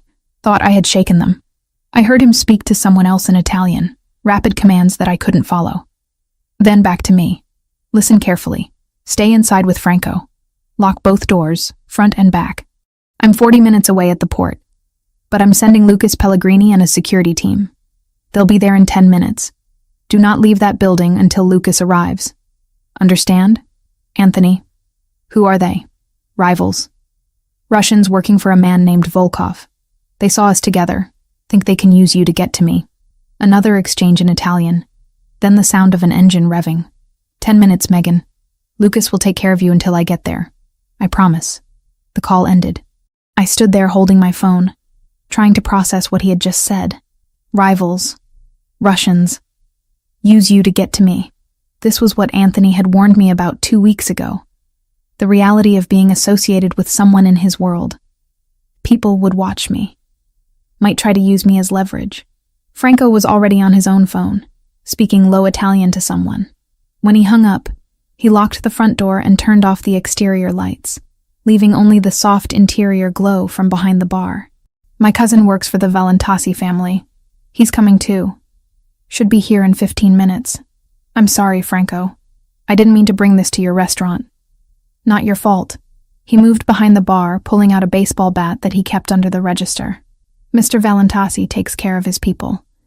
You're his people now. That means you're protected, but it also means you're a target. You understand that, right?" I nodded, sinking onto a bar stool while my legs still worked. Through the window, I could see the sedan hadn't moved.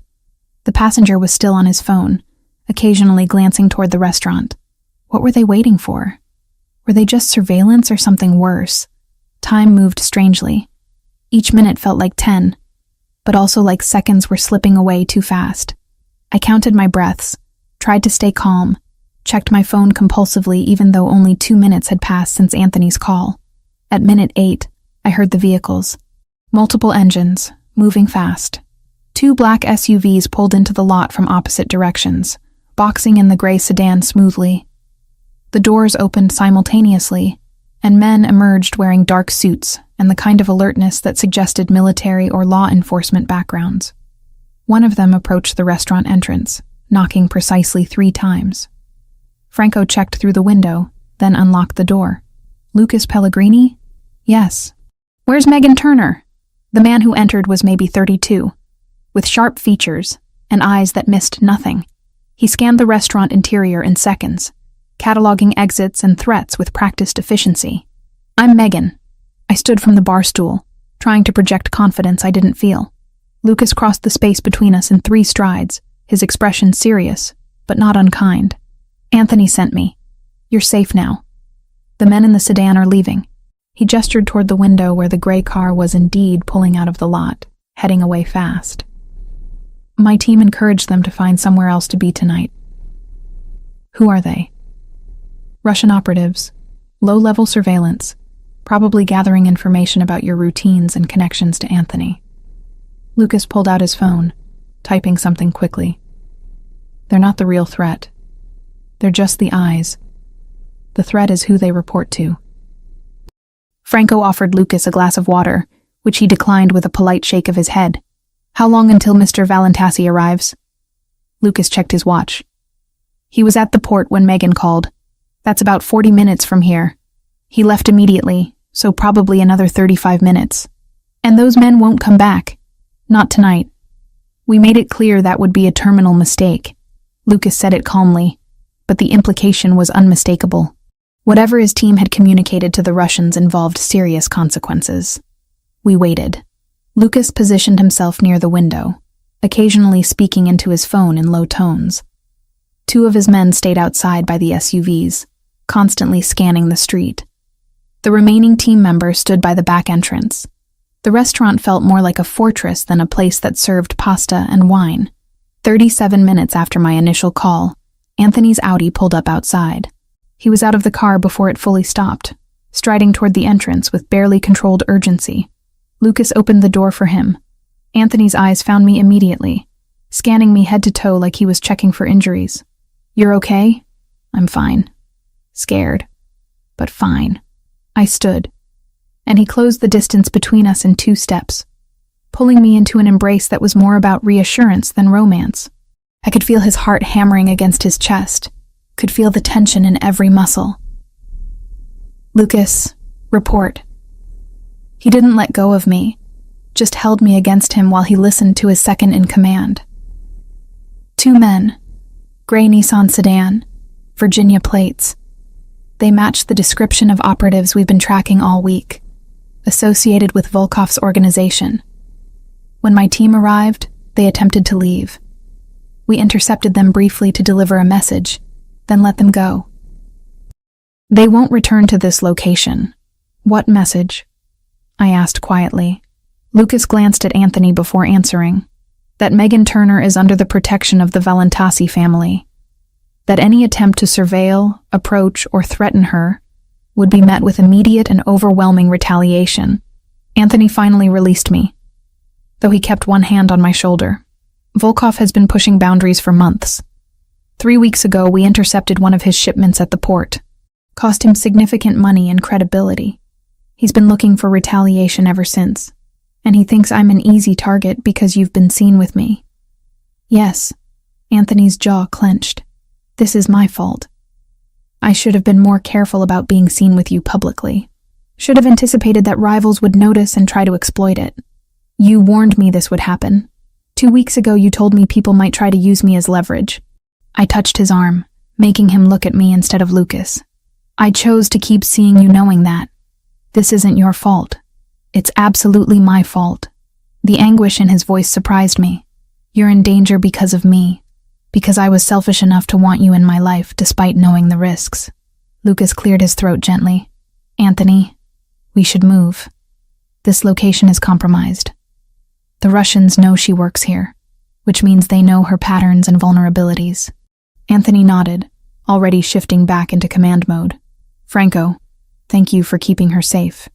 You'll be compensated for closing early tonight, and I'll have additional security posted outside the restaurant for the next few weeks, just as precaution."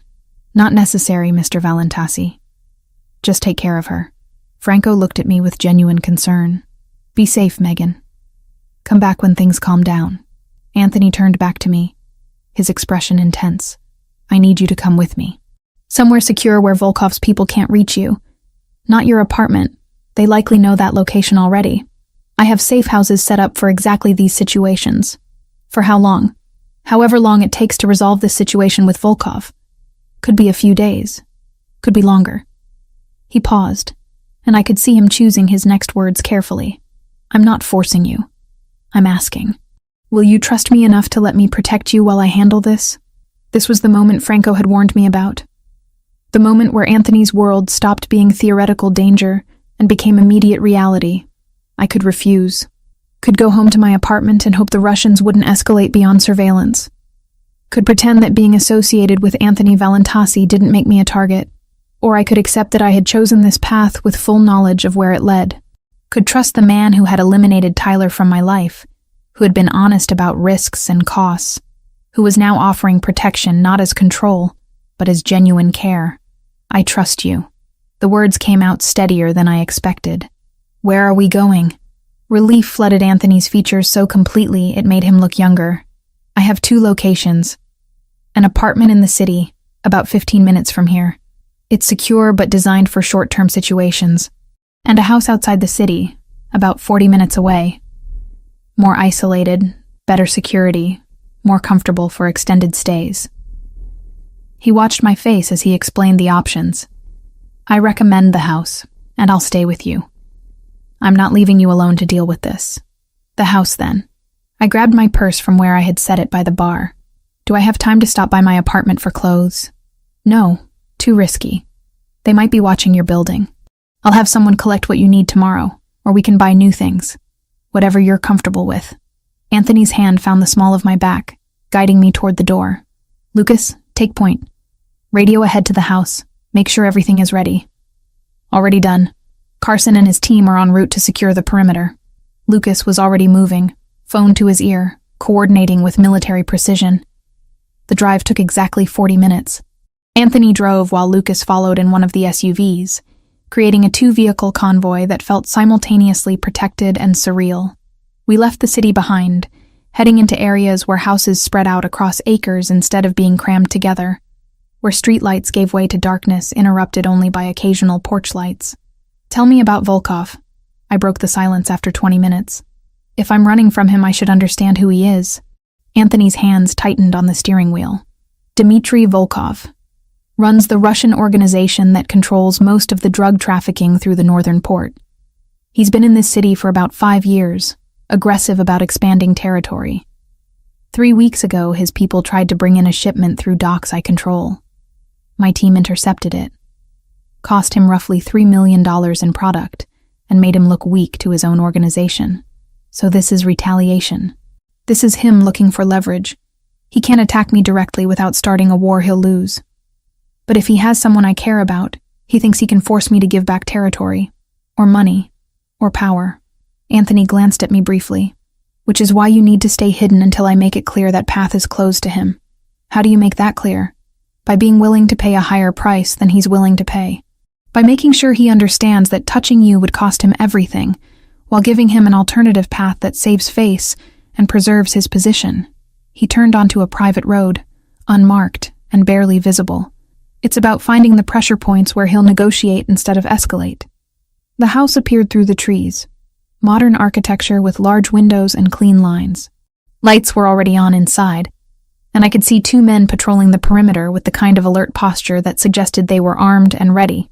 Anthony parked close to the entrance, coming around to open my door before I could do it myself. Welcome to the safest place in 100 miles. The security system is military grade. The perimeter is monitored by cameras and personnel. Nothing gets within 500 yards without us knowing about it. Inside was surprisingly comfortable, not the fortress I had expected. Warm wood floors, furniture that looked lived in rather than sterile, a kitchen that actually seemed used. Anthony led me through a tour, showing me where everything was, how the security system worked, where the panic buttons were hidden if I needed help fast. Guest room is here. He opened a door to reveal a spacious bedroom with windows overlooking dark woods. My room is across the hall. You have complete privacy, but I'm close if you need anything. I stood in the doorway, taking it all in. 24 hours ago, I had been worried about making rent. Now I was hiding from Russian mobsters in a safe house with military-grade security. The whiplash of it all finally caught up with me, and I felt tears burning behind my eyes. Hey, Anthony's voice gentled, and then his arms were around me again, solid and warm. You're safe here. I promise you're safe. I know. I believe you. I pressed my face against his chest, breathing in cedar and the faint smell of gunpowder that suggested he had been handling weapons recently. I'm just overwhelmed. This is a lot. It is. And I'm sorry for dragging you into it. His hand stroked my hair. The gesture tender in ways I hadn't expected from someone capable of the violence he represented. But we'll handle it. Together. And when this is over, you'll go back to your life, and I'll make sure Volkov never looks in your direction again. I pulled back enough to see his face. What if I don't want to go back to my life exactly as it was? What if I want you in it? Something vulnerable crossed his expression. hope mixed with fear. Then we'll figure that out too. But first we survive this. Deal? Deal. I managed a weak smile. Do you have food here? I'm starving and exhausted and not sure which need to address first. Kitchen is fully stocked. Let me make you something while you get cleaned up. There should be clothes in the dresser that will fit well enough for tonight. He kissed my forehead gently. We're going to be okay, Megan. I'll make sure of it. Watching him walk toward the kitchen, seeing the way he moved even here with perfect vigilance, I realized that I believed him. This dangerous man who had entered my life 3 weeks ago had become the person I trusted most to keep me alive. The irony wasn't lost on me, but I was too tired to analyze it further. I took the offered shower, changed into borrowed clothes that were indeed close enough to my size, and emerged to find Anthony had made pasta from scratch. We ate mostly in silence, exhaustion and stress making conversation difficult. But his presence across the table from me, solid and protective, made the terror of the evening finally begin to recede. Get some sleep, he said when we finished. Tomorrow we'll figure out next steps. Tonight you just need to rest. I wanted to argue, wanted to stay up and discuss strategy, and understand exactly what resolving the situation with Volkov would cost. But my body had other ideas, practically dragging me toward the guest room. Anthony walked me to the door, waited while I turned on lights and checked that everything was secure. I'll be right across the hall, he reminded me. If you need anything, just knock or text. I'll have my phone on. Thank you for all of this, for keeping me safe. I touched his hand briefly, a connection that felt necessary. I know this is complicated and dangerous, and probably more trouble than I'm worth. You're worth it. He said it with such certainty that I almost believed him. Sleep well, Megan. Tomorrow we start fixing this. I closed the door and collapsed onto the bed, fully clothed, too exhausted to change. My last thought before sleep claimed me was that somewhere out there, Russian mobsters were planning their next move. But inside these walls, with Anthony Valentasi standing guard, I felt safer than I had in months. Maybe safer than I had ever felt in my entire life. 3 days in isolation changed everything between us. The first morning I woke disoriented, forgetting briefly where I was until I saw the unfamiliar ceiling and heard Anthony's voice drifting from somewhere in the house, speaking Italian in that low, authoritative tone he used for business. I found him in the kitchen, phone pressed to his ear, making espresso with one hand while conducting what sounded like a negotiation with the other. When he saw me, his expression softened immediately. He ended the call within 30 seconds. Coffee? He held up the small cup, steam rising from dark liquid that smelled like it cost more per ounce than my usual grocery store brand. Please. I accepted it, wrapping both hands around the warmth. How long have you been awake? Since 5. Couldn't sleep. He started pulling ingredients from the refrigerator, moving with surprising ease in the kitchen. I thought I'd make breakfast. Do you like omelets? Watching Anthony Valentasi crack eggs and chop vegetables with the same focused precision he probably applied to running criminal operations was surreal. His hands moved efficiently, no wasted motion. When I asked where he learned to cook, he smiled slightly. My grandmother. She insisted all her grandchildren know how to feed themselves properly. Said a man who couldn't cook was a man who'd starve or become dependent on others, and Valentasis don't do dependent. He whisked the eggs with quick strokes. Sophia loved cooking too. She wanted to open a restaurant someday. The mention of his sister hung in the air between us. Tell me about her, not how she died. Who she was when she was alive. He was quiet for a moment, concentrating on the pan. Then he started talking. And for the next hour while we cooked and ate together, Anthony shared memories that made Sophia real instead of just a tragedy. Her terrible singing voice. Her obsession with fashion magazines. The way she'd leave notes around the house for him when he came home late. Little reminders that someone cared whether he ate dinner or remembered to sleep. She would have liked you, he said finally, rinsing dishes in the sink. You have that same stubborn independence. That refusal to be saved or fixed by anyone. Is that why you're drawn to me? Because I remind you of her? No. He turned off the water, drying his hands deliberately. You remind me that good people exist outside my world.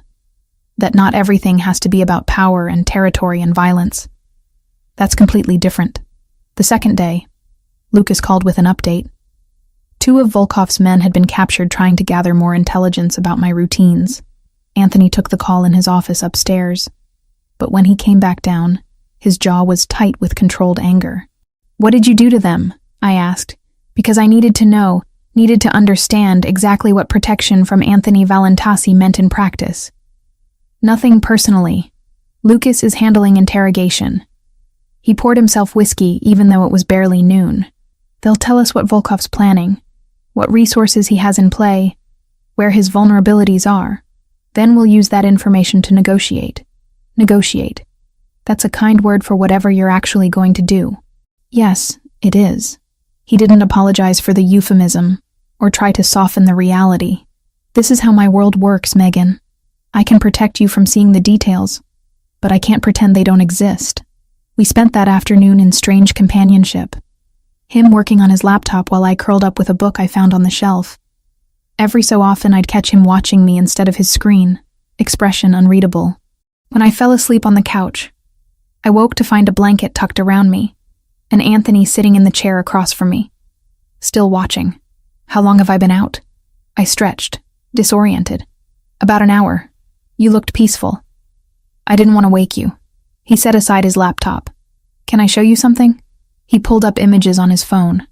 Architectural plans for a development project downtown. "My family has investments in several real estate ventures. This one needs design work, someone creative who understands how to maximize small spaces. Your sketches, the ones you showed me at dinner, they're exactly the kind of thinking this project needs." My throat tightened. "Anthony, I'm not qualified. I only finished 2 years of school. Talent doesn't require degrees. I could connect you with the project manager. No guarantees, but if your work is good, they'll use it. And they pay well. Enough that you could afford to go back to school if you wanted." He watched my face carefully. "This isn't charity. It's opportunity. What you do with it is entirely up to you." The third day, something shifted. We were arguing about what movie to watch. A silly domestic disagreement that somehow escalated into playful provocation. I pushed his shoulder lightly, making some joke about his taste in films. He caught my wrist, pulling me closer with that intensity that made my breath catch. "Megan." My name was a question and a warning. "Anthony." I met his gaze, saw desire and restraint warring in those dark eyes. "If we do this, I need you to be sure. Because once we cross this line, I'm not going back. I'm not good at casual. I'm not built for temporary." His hand slid to my waist, holding me close, but not trapping me. "Tell me you want this." I answered by kissing him, hard and desperate, and done with restraint. His control shattered. We barely made it to his bedroom before clothes started coming off. Urgency tempered by his surprising gentleness. He kept checking, kept asking if I was okay, giving me power even as he took what we both wanted.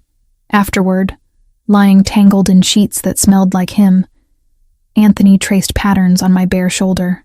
"You're dangerous for me," he murmured. "People in my position can't afford weaknesses, can't afford to care too much about anything that can be taken away. I'm not a weakness. You're the biggest weakness I've ever had." He kissed my temple. "And I don't care. If caring about you makes me vulnerable, then I'll be vulnerable.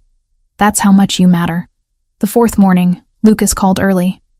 Anthony took it in his office, was gone for almost an hour. When he came back, relief and exhaustion warred on his face.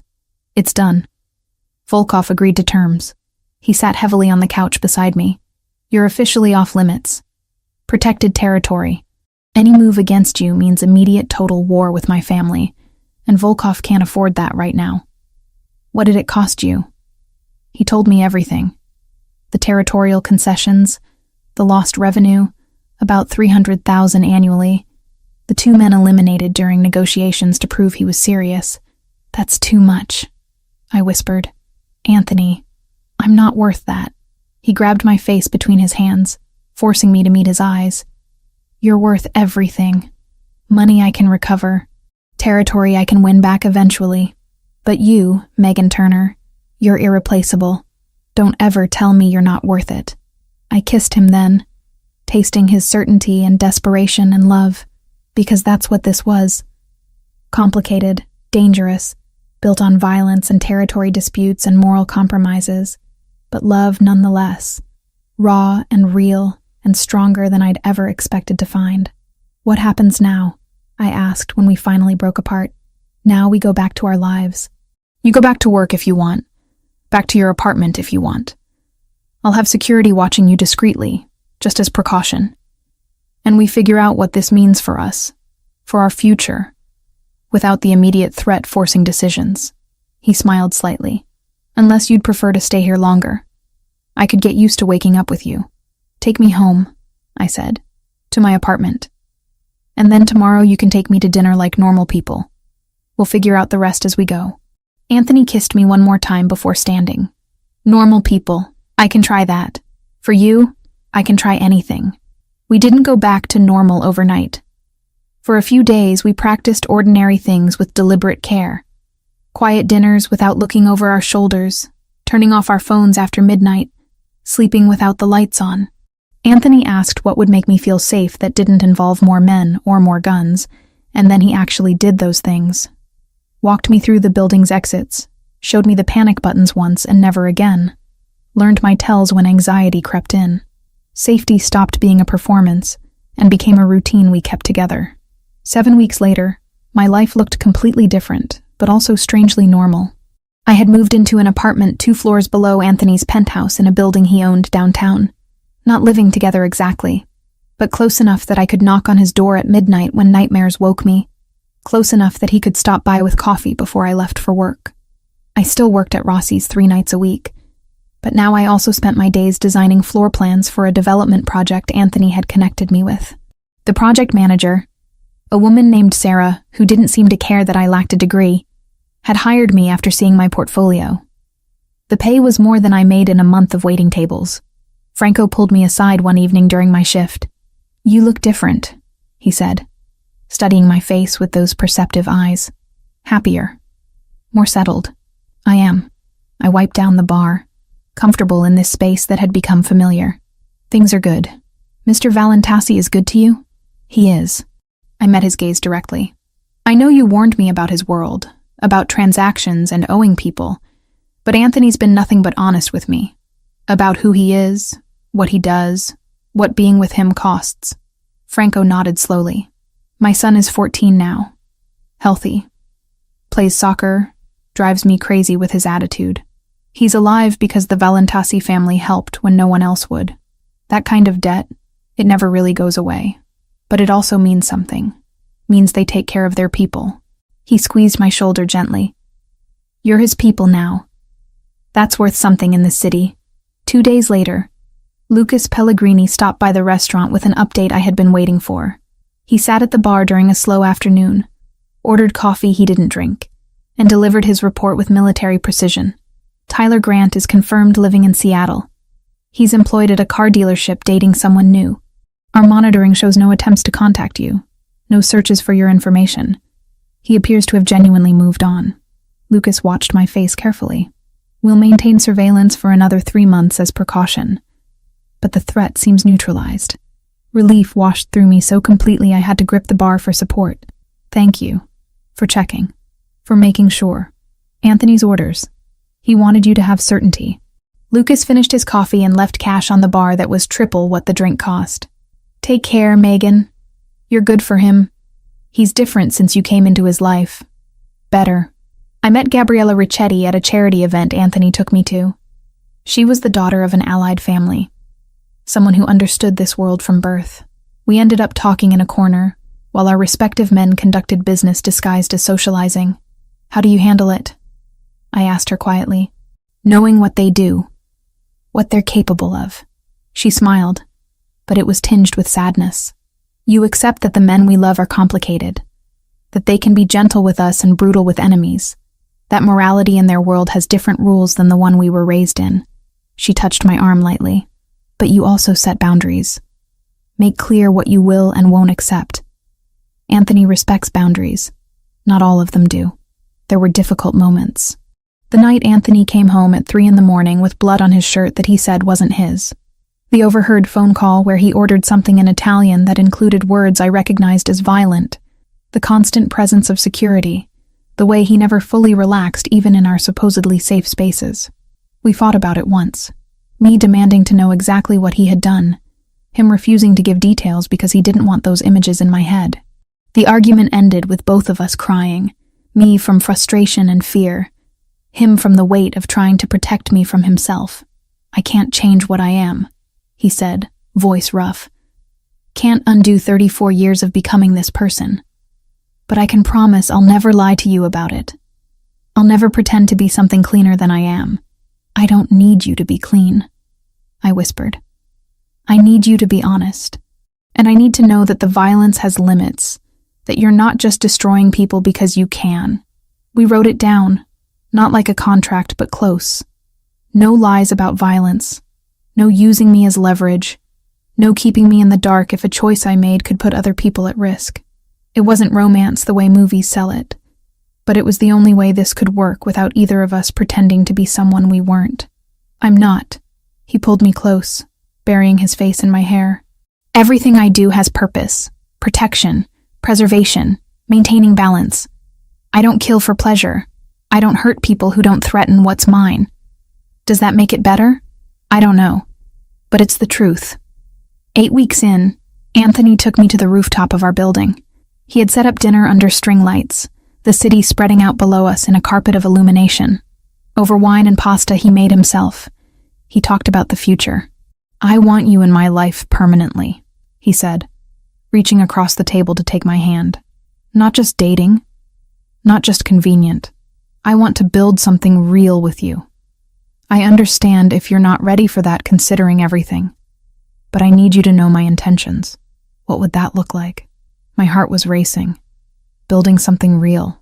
Whatever we decide it looks like. You keeping your independence and your work. Me supporting your dreams without trying to control them. Both of us accepting what the other is, complications and all. He traced circles on my palm with his thumb. "I'm not asking you to marry me today. I'm asking if you can see yourself wanting that eventually.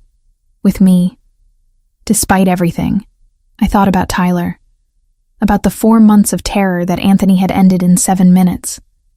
About the honest way he discussed violence instead of hiding it. About how he talked about Sophia with love and grief and guilt. About the way he supported my architecture dreams without trying to take credit for my success. "Yes," I said. "I can see that. Eventually. When we're both ready."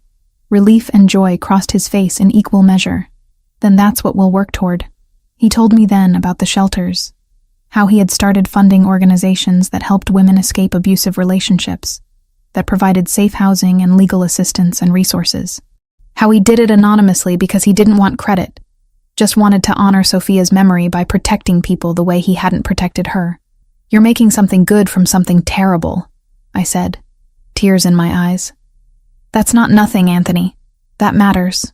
It matters because you made me see it mattered." He kissed my knuckles gently. "Before you, I just wanted revenge. After you, I want redemption. Those aren't the same thing." Life settled into new rhythms after that night. I worked on my architecture projects, occasionally picked up shifts at Rossi's because I liked the work and the people. Anthony ran his empire with slightly less ruthlessness, more calculation about necessary versus unnecessary violence. We had dinners with Lucas and Gabriella, learned to navigate social events where half the attendees were criminals. I kept checking on my mother, too. Rides to follow-up appointments, groceries stocked, bills tracked in the same spreadsheet I used for floor plan drafts. Loving Anthony didn't erase where I came from. It only made me more stubborn about not losing the parts of my life that weren't his to manage. Franco told me one afternoon that he saw how we looked at each other, that it reminded him of how he and his wife had been when they were young. "Hold on to that," he advised. "Life in this world is complicated. Love makes it bearable." Tyler never called, never texted, never appeared in my nightmares anymore. That chapter closed completely, replaced by something infinitely more complex, but also infinitely more real.